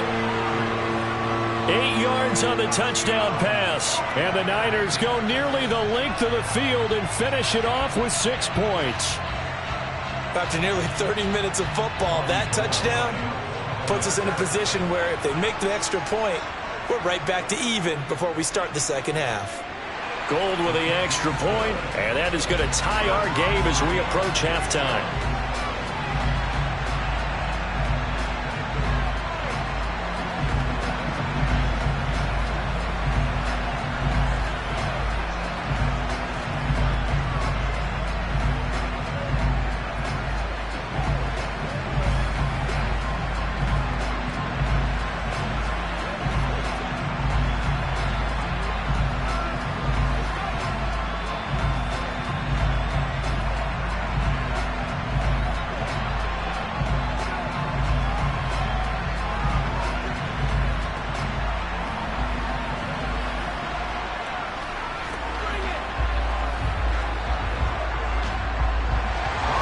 So all even at 7 now as they kick it away.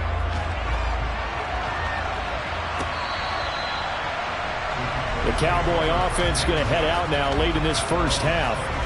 And with a little under a minute to play, they may be looking to pick up some yardage here, maybe try and come up with a field goal to seize the lead before intermission.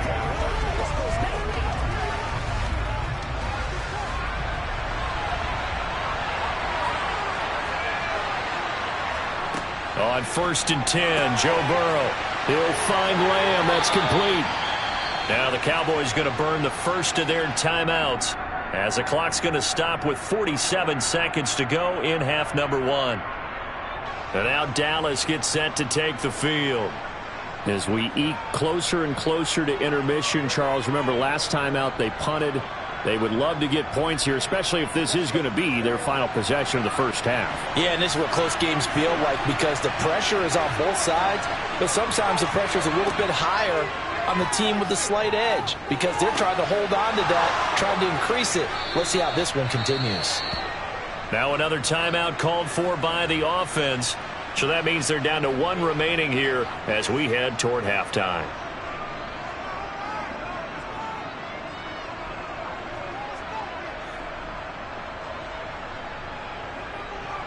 That's right, baby. Play it to the whistle. Here's 2nd and a yard.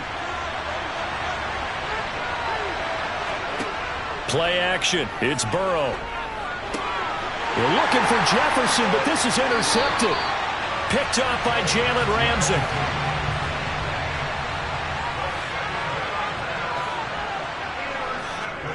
So after the INT, here's Mahomes. Got a man. That's Ayuk. And he's going to be taken down just shy of the 35. Well, that certainly has to feel good. It's not all the time that the play caller should get all the credit. Sometimes I think in the huddle, the quarterback just says, hey, who's going to make a play for me? I just need something right here. And the end result there, nice first down. Drive keeps moving. Now a timeout signaled for, and they'll get it with 10 seconds to go before halftime.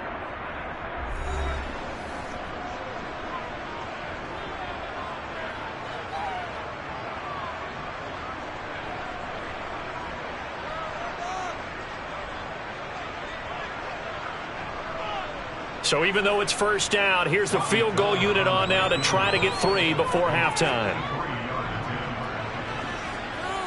The kick by Gold is good, and they take the lead here now at 10-7. Well, they're able to come away with the interception, Charles. They aren't able to move the ball all that much. However, they do get 3 out of it with a field goal. Yeah, and anytime you do force a turnover, you have to come out of it with points. Everybody wants 6. They'll take the 3 there. Now it's their opportunity to do it again.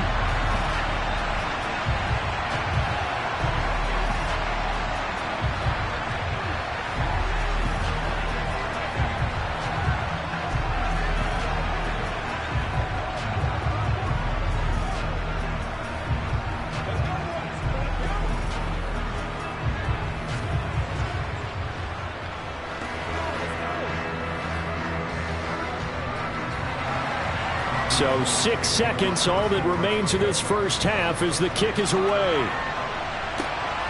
Hill is going to take it out of the end zone. And he won't get this to the 20-yard line as he's down at the 19. And the Cowboys going to go on offense one final time in this first half. And with only 4 seconds on the clock, time likely for just one snap of the football.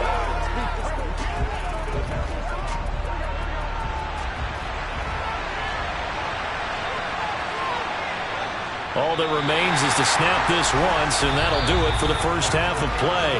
So we've hit halftime here in Santa Clara with the 49ers out in front. As we'll send you back over to Orlando with our EA Sports Halftime Report, here's Jonathan Coachman. It's the 49ers out in front, and they will get the football first as well as we are back and started in the second half. And ultimately cannot get this out to the 25-yard line as he's dropped at the 23.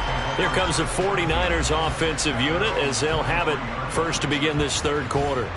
Their defense has done the job. Now it's the offense's turn as they've got it 1st and 10.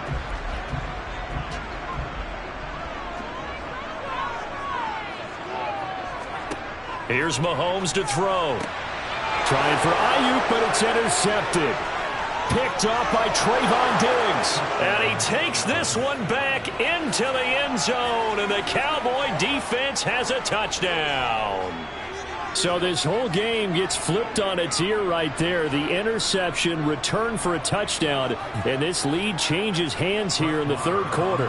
And it certainly felt like this defense had a read on what was going on the offensive side of the ball and said, let's cut down our coverage a little bit. Let's be in a position to make a play on the ball. And, boy, that sure turned out well for them.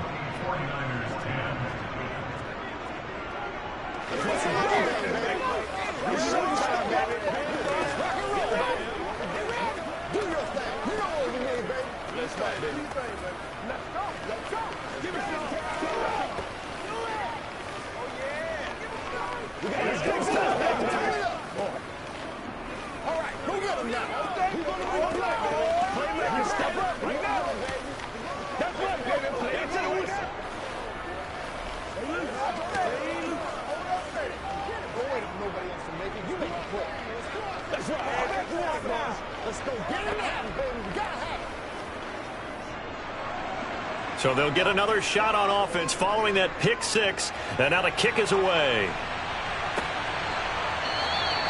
And no effort to bring this one out. It's a touchback. And San Francisco gets set to go here.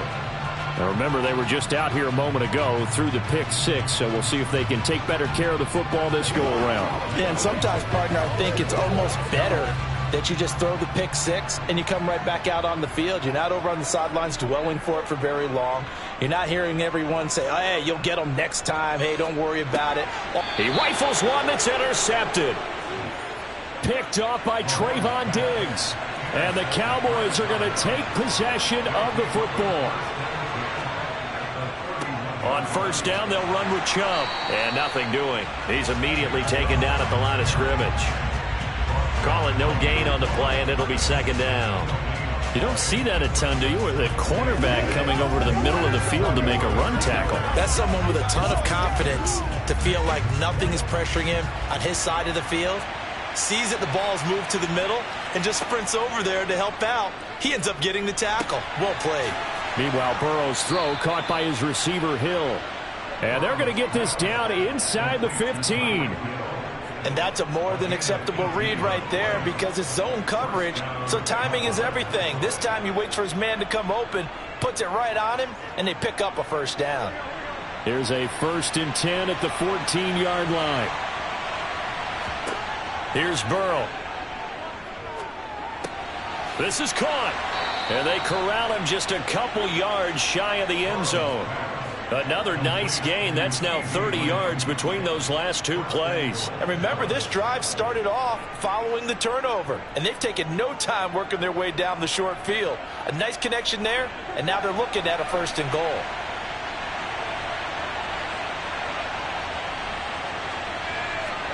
They're passing here, Joe Burrow.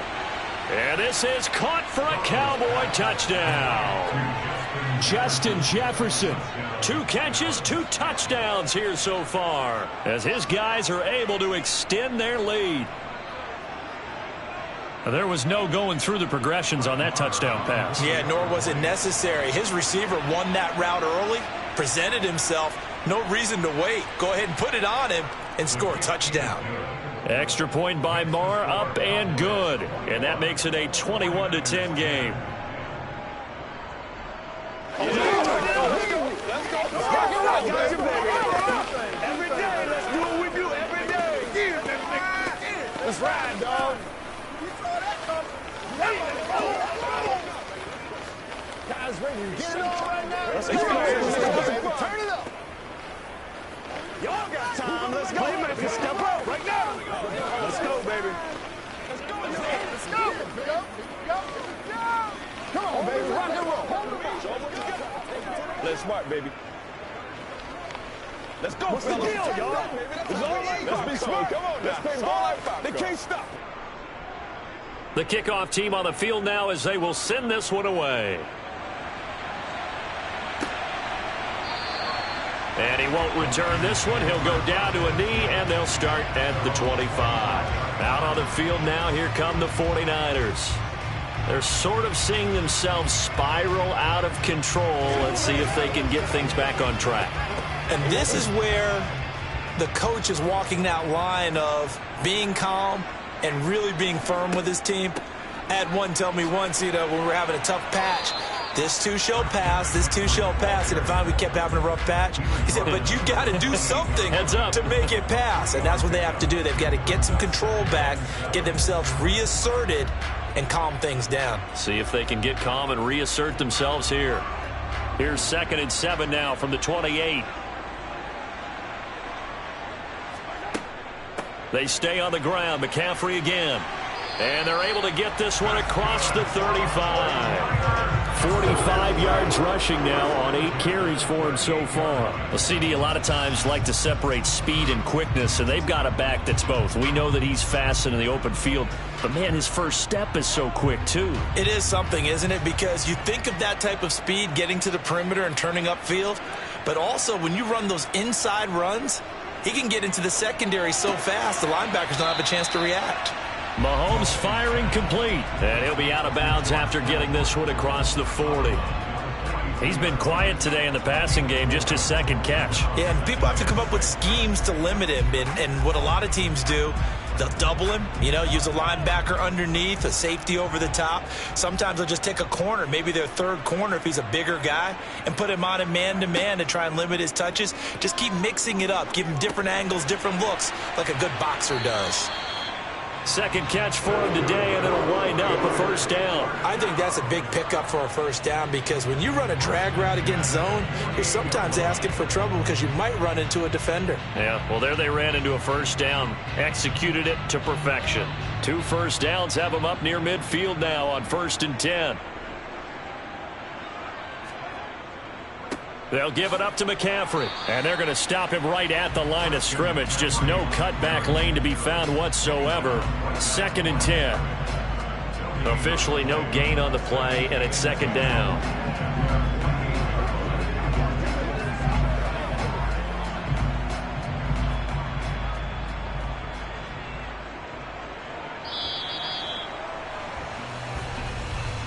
And they're not going to get to the line to run another play. So we will switch ends as the third quarter has come to a close. You are watching the NFL on EA Sports. Back now here in Santa Clara. It's 49er football, but some ground to cover. They find themselves behind as we hit the 4th and final quarter. He'll get this out wide here to McCaffrey. And he'll be taken down, but not before they work this to the 45. In this situation, the dictation is coming from the defense, right? They're going to tell you, you can have 6, 7 yards, do that all the way downfield. Let's just go ahead and take the time off the clock. I think they've got to start attacking vertically a lot more. The offense on 3rd down, they've been good, 3 for 4 thus far. Here it's 3rd and 3. And he will have first down yardage as he's brought down at the 41. It's a gain of 4 there, and it gives him a new set of downs. The job one to pick up the first down is complete. That was a big 3rd down conversion, but they got to watch the clock. It's starting to become their enemy a bit here in a 2-score game. Which means they have to pick up the pace, right? The tempo has to be upped. And what they do is they tell the quarterback in his helmet, hey, listen, when we pick up the first down here, tell everyone we're going. We're moving now to 2-minute offensive phase, and everyone on the bench area, they're waving them along too. Let's go, let's go, let's go. It's been clear in this matchup which side has been the more physical one. It's been this defense. And here's another example on that last play. Here now is 2nd and 10, again from the 41. Now Mahomes. And this is intercepted, and that should do it. Picked off by Trayvon Diggs. And the Cowboys are going to take possession as they've got it at the 42-yard line. They'll try and wind down some clock with Chubb. And not a whole lot of room to operate there on the first down run. He gets maybe 3. Got to figure now, after getting that turnover, they're just going to be happy to keep the ball on the ground, right? This is where covering the football, taking care of the ball, all the ball security terms that have ever been used, they come into play for the guys on offense right now. Just take care of it, and they've got a good chance of ending up winning this game. 2nd down, here's Chubb again. And he's got this one across midfield into 49er territory. A gain of 3 last play. This time they double it and pick up 6.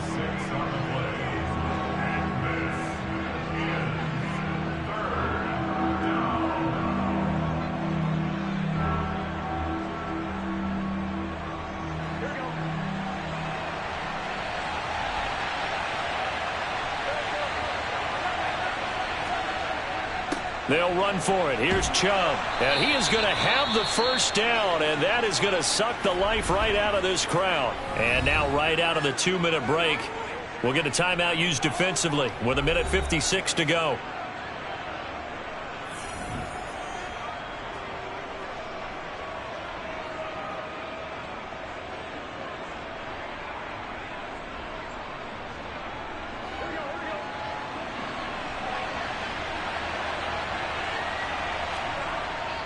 They run it again with Chubb. Now San Francisco going to call their second timeout. That'll leave them with just one remaining in this fourth quarter of play.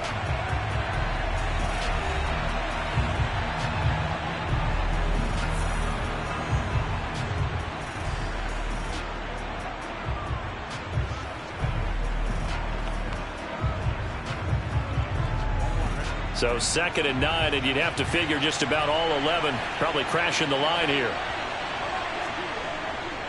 Up the middle, it's Chubb. Now the defense will burn their third and final timeout as they'll head to the sideline and talk over what to do next.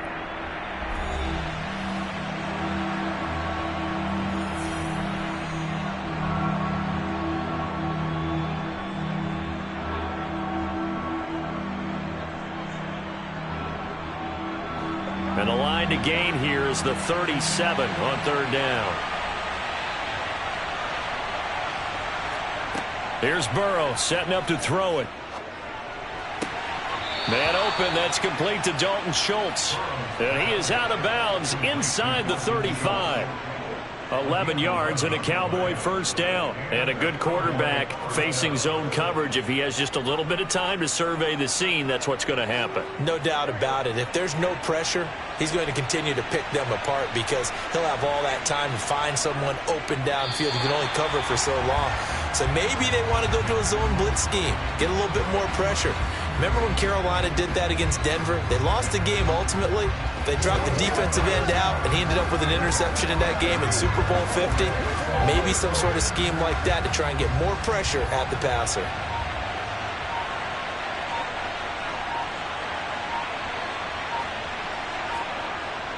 They go with Chubb on 2nd down. And a short gain down to about the 33. The 2nd down play, not much better than the first. Just a gain of 1 there. Charles, why didn't they just take the knee there? You're asking the question that I'm asking as well because we've seen a lot of football where coaches decide maybe they get a little greedy. I don't know if they're doing it for stats or for what reason. We've seen it happen in college. And how about in the NFL? The miracle of the Meadowlands. All they had to do was take a knee and the game was over. The Giants ran it one more time. Ball popped free. Philadelphia picks it up and wins the game. What year was that? 1978. I think it was in November.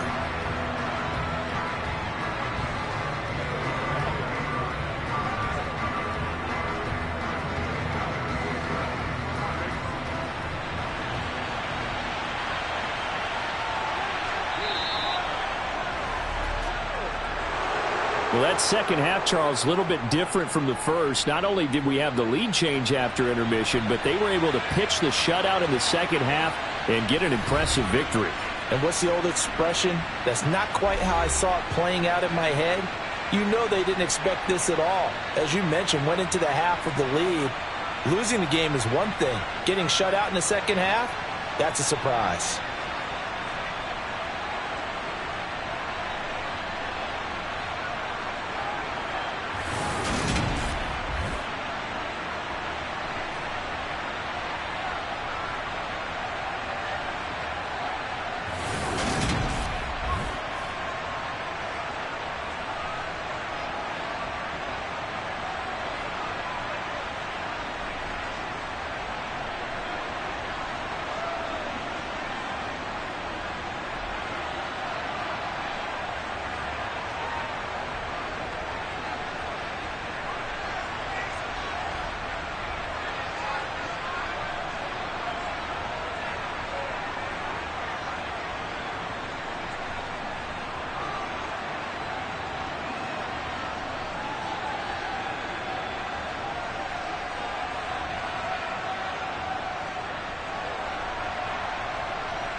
We are sandwiched between Fort Worth and Dallas, Texas, and Arlington at the luxurious AT&T.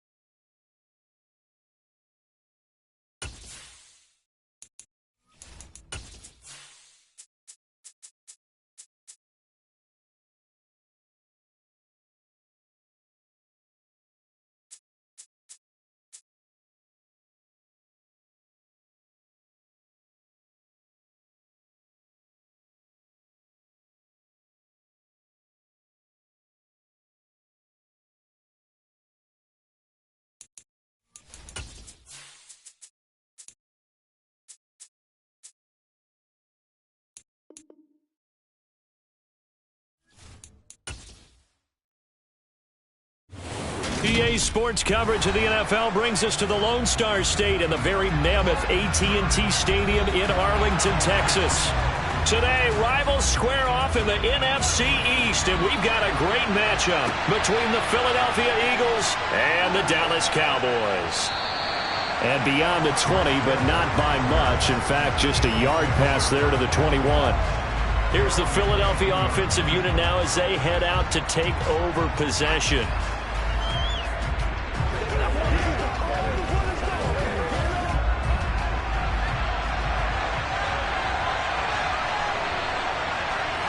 Mahomes not wasting time. He'll throw.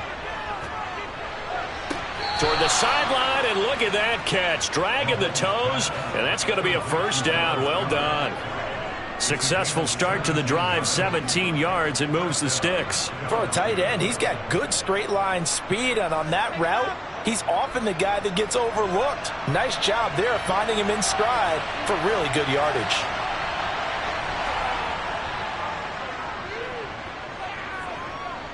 Going deep for Diggs. And this is going to be caught, but they'll say out of bounds. So it's incomplete. So many times we see teams go on the road and want to lean on their running game, but this crew just announced they're going to try and air it out and make hay downfield. So now 2nd and 10 after the incompletion on first down.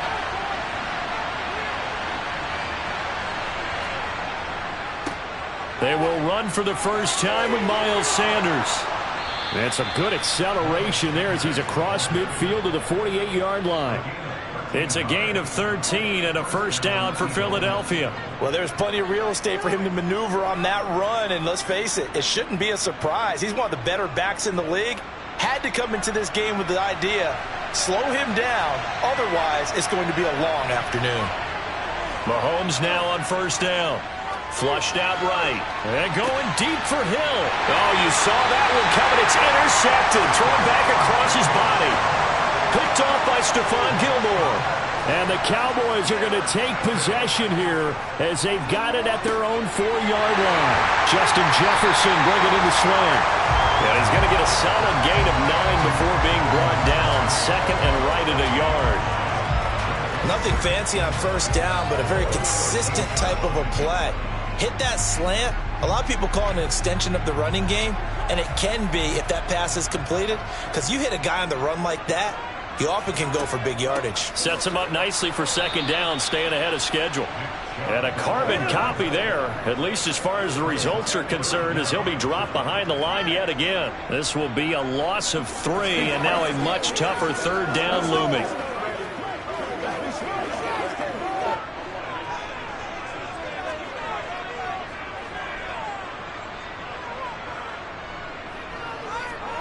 Burrow on play action. It's incomplete. Took a shot, couldn't connect.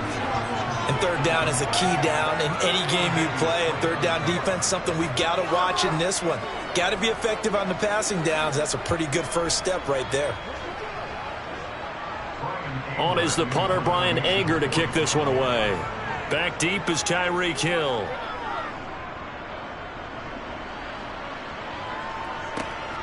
It's fielded at the 45. A good return there, 17 yards. And the Eagles will have great starting field position here as they take over. So back onto the field here come the Eagles for their second drive.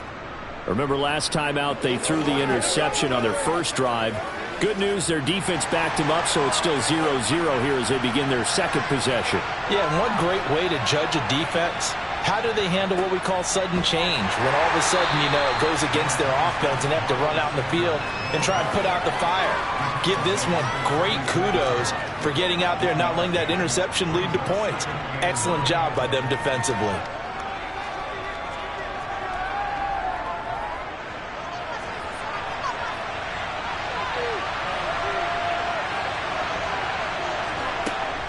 Second down, back to Sanders. And he stopped immediately there. Officially no gain on the play, and they're left with a 3rd and 8. All runners count on their eyes to find the gaps and creases, to find open space. There was absolutely none on that one. Totally swallowed up on that play. So 3rd down, they need to get to the 28 for a first. Working from the gun, Mahomes. And he will find his man on the end route, complete. And he is going to have an Eagles first down as they're able to get the 3rd down conversion. Well, that tight end position, it just seems to continue to evolve every year in the NFL. Yeah, you're getting really terrific athletes. A lot of them maybe were wide receivers at one point. They continue to give you speed, great hands, and big bodies, which make them excellent targets for quarterbacks. On 1st and 10, here's Mahomes. Gets this one to Hill. And he's going to be marked down just outside the 10.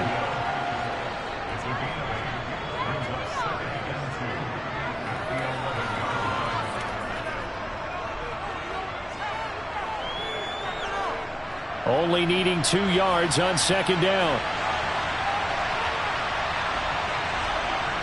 Throwing now is Mahomes. Forced out to his left. And he is into the end zone. Touchdown, Philadelphia. Patrick Mahomes taking it in from 11 yards out. And the Eagles are on the board first here this afternoon. Well, the defensive coverage was good, so good he just decided to make a play of his own, and it worked out. Yeah, you often wonder if they think to themselves, was the coverage too good to allow him to run the football? But I think you'd rather take your chances with him doing exactly that, and he beat him on that play all the way to the end zone.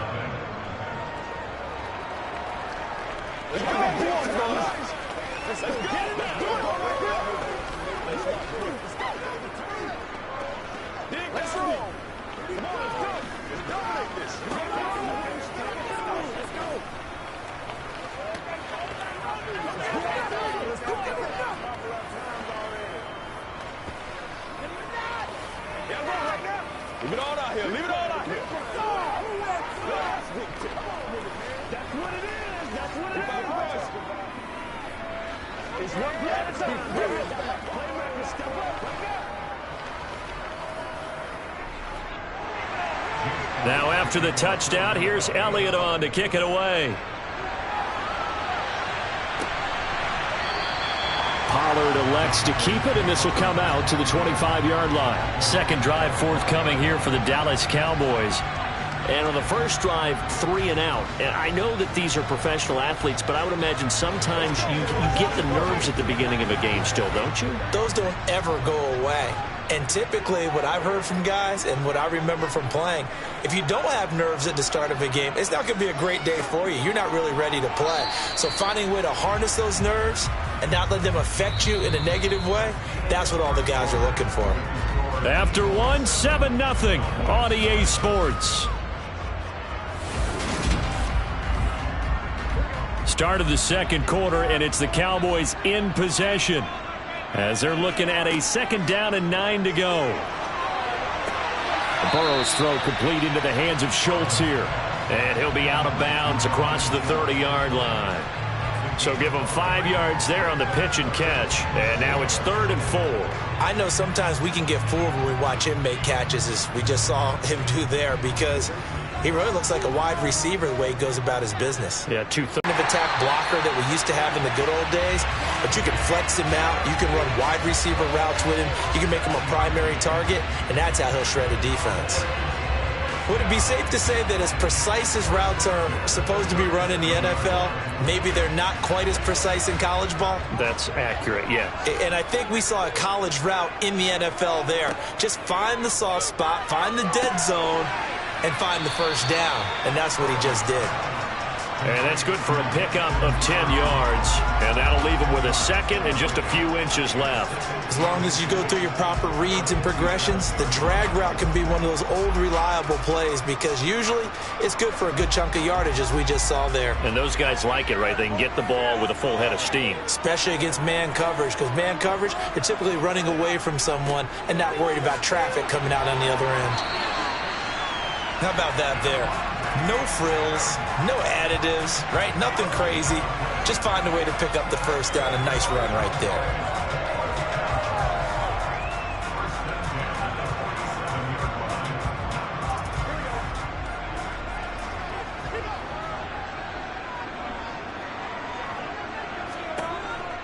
Chubb on the counter. And this one goes nowhere. Losing yardage on the play back at the 46.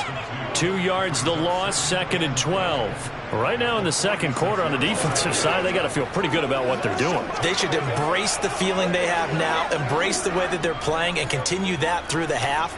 I know defensive coordinators, sometimes they overthink it, start wondering how they're going to be attacked. Just keep doing what you're doing because it's working. And he'll get this forward only for about a yard as that's going to take us to the 2-minute warning.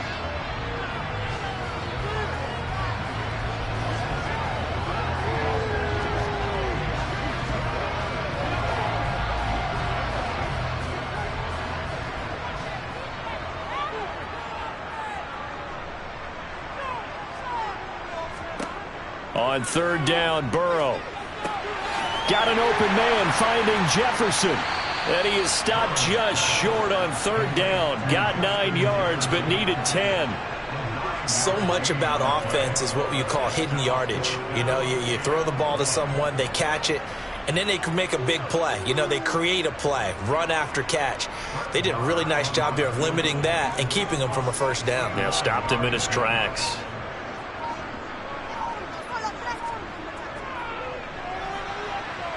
And I don't think this has the carry. It does not. It's no good. And this will stay at a 7-point game. Wow, partner, it's almost a little jarring to see a holder set up on the other side of midfield. I haven't brought out my binoculars to make sure on that one. That is showing an awful lot of confidence in a kicker to try and hit from 61 yards. And this one winds up no good. Throwing on first down is Mahomes. Open man is Hill. He's got it. And he's going to be taken down just shy of the 35. The Eagles going to take the first of their timeouts as they'll stop it with just over a minute to go before halftime.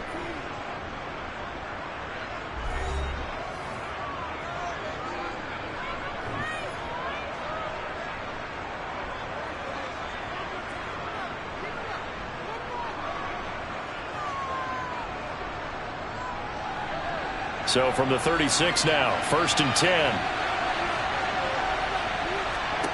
Mahomes going to throw. Dancing to his left. Nothing open downfield, so he'll throw it away.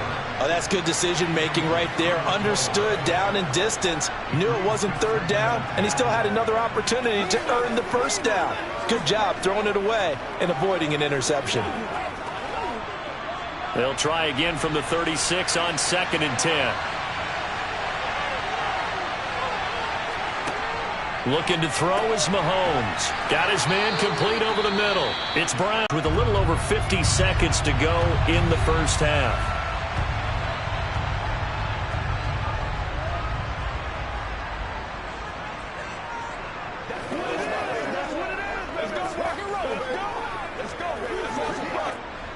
And it looks like we've got a dime set here defensively. 6 DBs in the game.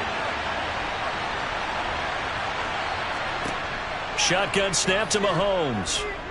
Being chased out, and he can't get rid of it. He's taken down. Multiple players combined for their team's first sack of the game. And there they bring pressure from the inside, and they get home. Yeah, hard to block everyone, isn't it? And on this play, someone did not get blocked. He's the one who got home.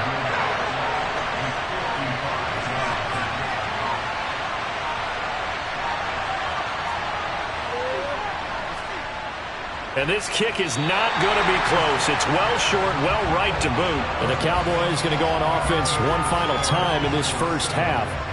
And from this spot in the field with the clock where it's at, you think we're just going to see a knee and that's it? And I think in this situation, that's the proper play.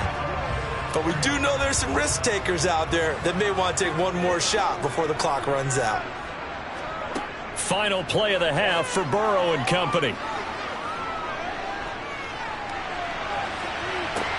Oh, he still brings it in off the tip here on the deep shot.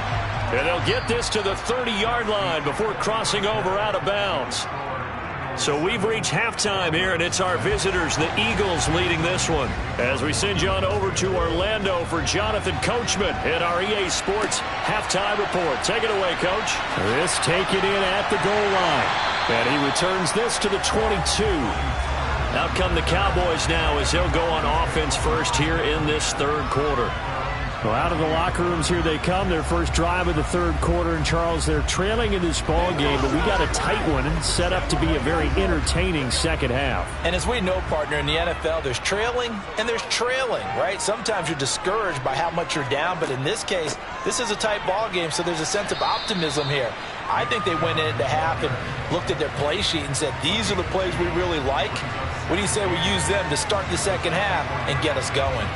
I have to think a major focus of the halftime meetings had to be figuring out how to create space for the running game to get operating. Well, what you pointed out to me at half seems accurate. That line has struggled to sustain blocks. Yeah, I would agree with that totally. They've got to focus on staying on their double teams at the first level, make sure that block's secured before they slide off and try and chip someone at the second level.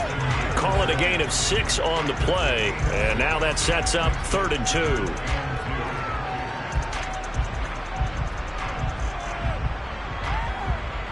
They'll come to the line, needing only 2 yards to gain the first here.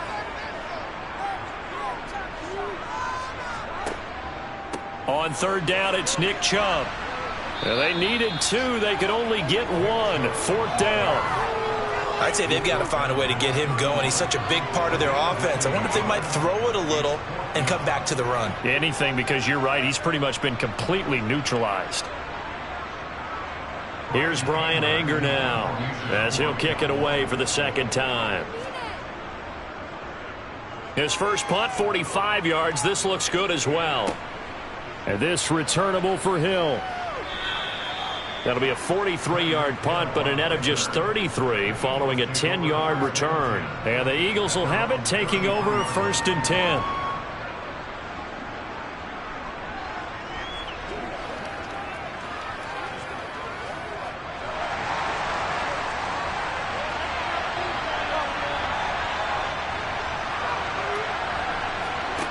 From the gun, it's Mahomes. Open man is Goddard, the tight end. It'll be a gain of 5, and it'll be 2nd down. They gave up the completion there, but this is what zone defenses count on. Catching the ball and not much run after the catch. 5 yards remain on 2nd down. Shotgun snap, and then the give to Sanders. And that play going absolutely nowhere as he's belted before he could get out of the backfield. It's a loss of 4. Now 3rd down. Well, we saw a lot of negative plays that resulted in plenty of lost yardage in the first half. And that trend is continuing here. Yeah, the Cowboys here on 3rd down bringing in an extra defensive back. To throw, it's Mahomes. And going deep for Hill. And that will be incomplete. Well, they weren't scared to let it fly, but it falls to the ground and brings up 4th down. Well, you got to think that sooner or later they're going to hit one of those, but the coverage has been excellent thus far, and it was again on the last play. Here's Brett Kern now as he's on to punt for the first time this afternoon.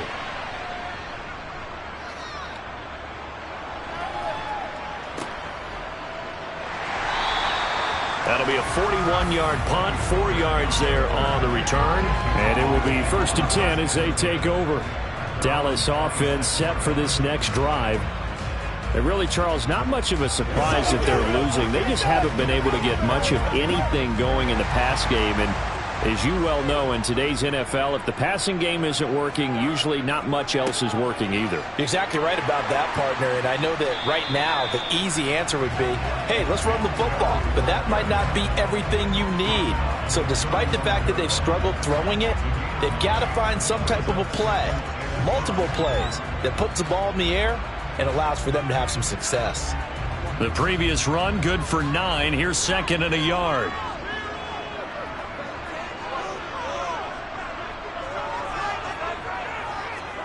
And they go play action now. Burrow. Going out wide, finds Chubb. 6 yards the pickup, and that's a first down. Well, that was a pretty favorable situation there. What would you call that? 2nd and manageable? Smart play, too. Didn't force it downfield when he didn't have it. Just checked it down, let him get the first down, and that's exactly what he did.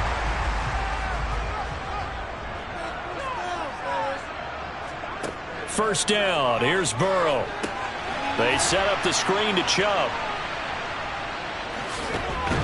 He's going to be out of bounds on what's going to wind up being the final play of quarter number 3.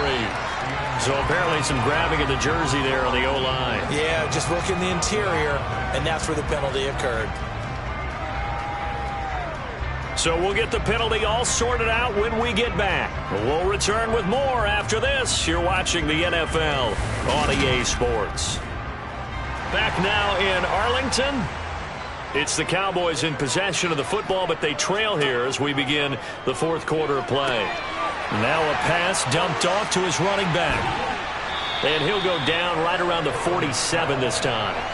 A good first down call as the screenplay gets him 9. And good yardage there on first down, because sometimes all you need to do on the screen is get one key block.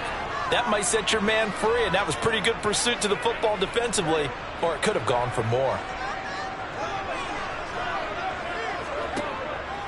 Here's Chubb on the read option. And he'll get it into enemy territory just across midfield at the 49. A gain of 5, good enough for the first down. It's nice every now and then in this game not to see people overthink it. Just hand it to the old reliable guy, let him pick up the first down. The drive continues as they search for a tying touchdown. Here's 1st and 10. They're passing here, Joe Burrow. And this throw a bit late as he couldn't reach back for it. This could be the start of a nice stand from this defense now after getting walked backwards on this drive. Come through with another one here, and you have them staring at a 3rd and long, and that puts the defense in a position to dictate to the offense. So after the incompletion on first, now 2nd and 10. Burrow looking to pass. He'll find Lamb. That's complete. And he'll be brought down inside the 40-yard line.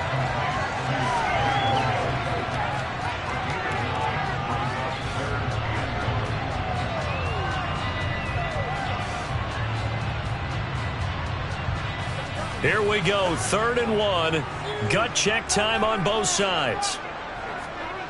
Now Burrow. And that is incomplete. That close on 3rd down. I think everybody probably expecting a run. Instead, they go to the air on 3rd and short yardage. I realize this is a passing league, and they're liable to throw the ball on any down and distance. But that short, I do question the call. Run the football and pick it up.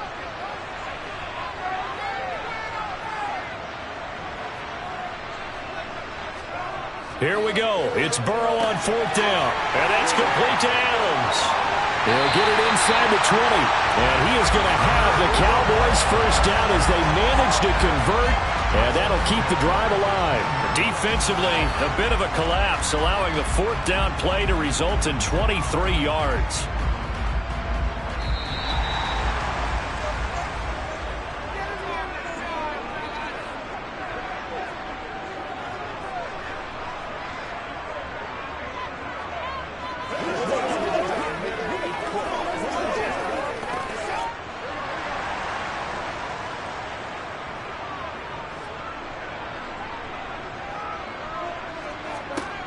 Throwing now, Burrow on 1st down.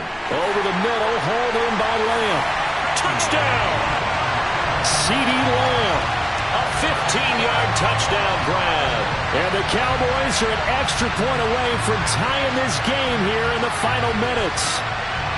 Well, the hard part's done. Now they just need to split the posts, tie it up, but then their defense is going to have to hold up to send it to overtime. Yeah, no matter what. I know there's an inclination in it when you have momentum to go for two here, but if you miss it, you don't give your defense a chance at all. Plus, it's been a good game. I want to see overtime. I'm selfish. You obviously don't have a flight to catch. Tomorrow.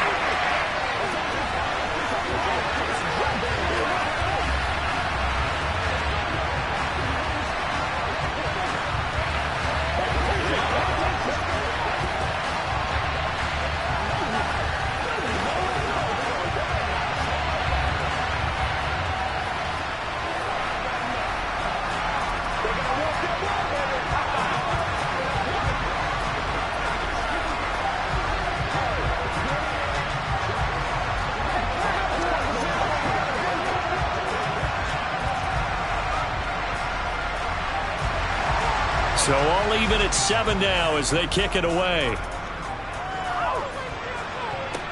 From the 6. And up to about the 26-yard line, just across the 25. Philadelphia getting set to take the field.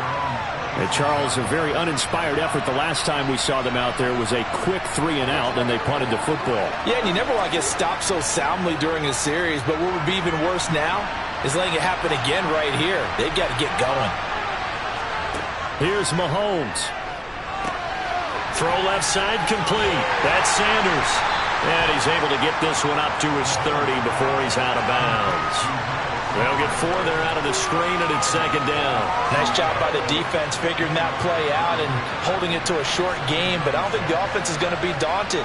They actually accomplished their goal there. Now they've got them aware that they can throw a screen at them, maybe to slow the pass rush down a little bit, and they can throw it downfield. Mahomes' throw here taken in as he's able to find Goddard. And they'll start with great field position at the 41-yard line.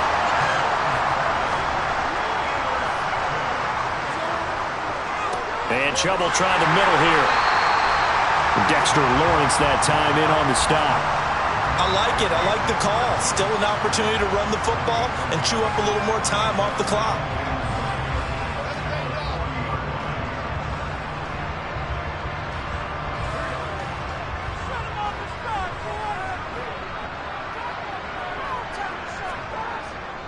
Second down, here's Chubb again. 2 runs in a row, but only 2 yards to show for it. I like the call there because that was one to take time off the clock and get them closer to getting out of here with a W. In the mind of the play caller, all you want to hear is tick, tick, tick. So 3rd down, but you got to think they'd like to get closer, even in a dome with good kicking conditions for a possible field goal. Now Chubb running right. And this has been a familiar sight all afternoon as they stop him behind the line.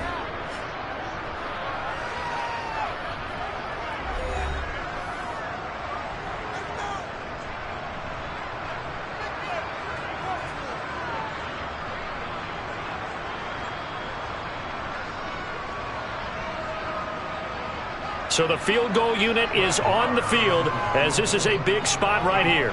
This to take the lead here in the final minute. That's running out of steam, and it won't get there. He left it just short, no good, and a costly one there as this game remains tied here in the 4th. So the folks on hand here growing a little restless with their kicking game. That's now 2 misses so far. And in a tight game, 4th quarter, the fans aren't the only ones getting restless, Brandon. There were a few looks of disbelief on that sideline as well. Mahomes. Into the hands of Sanders. And he is going to lose yardage here. That one unable to develop, never got going. A loss of a couple, and it's 2nd down. Now another timeout called for by the offense as they'll stop it with a little over 30 ticks to go in the football game.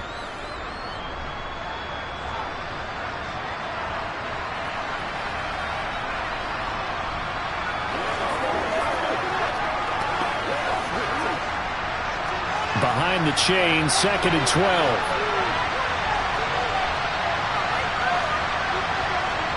Mahomes. And once again, this is Sanders. And the defense here giving him no recourse but to get out of bounds after a gain of just a yard. Call it a gain of a yard, and that's going to lead to a 3rd and 11. And we see another pitch and catch there to the running back. This position just continues to evolve.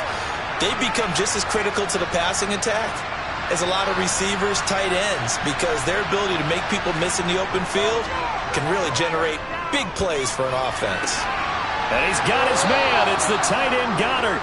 And he'll be out just a yard or two shy of the 30. Great way to convert on 3rd down there. 21 yards the play. And partner, in a tie game in the 4th quarter, you and I both know in the NFL, that's when you lean on your stars. And he came through with a nice catch right there. From the 32 now, here's 1st and 10. Sanders here as they run out of the gun. It's a room to maneuver. And he'll be out of bounds about a half to a full yard shy of the 5. That's now a pair of explosive plays in succession, both north of 20 yards. Probably had 60,000 thinking pass right there, including us in the booth. Yeah, no doubt about it. That was a big call, big guts on that one. And guess what? That run, it'll pay dividends.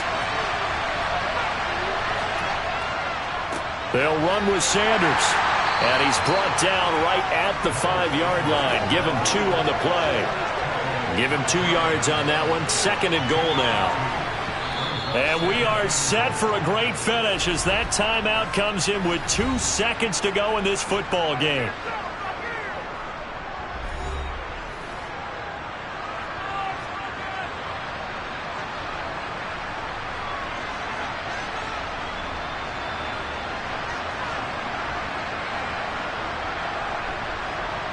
Right now, everything resting on the right foot of Jake Elliott. And we will get a timeout with 2 ticks left.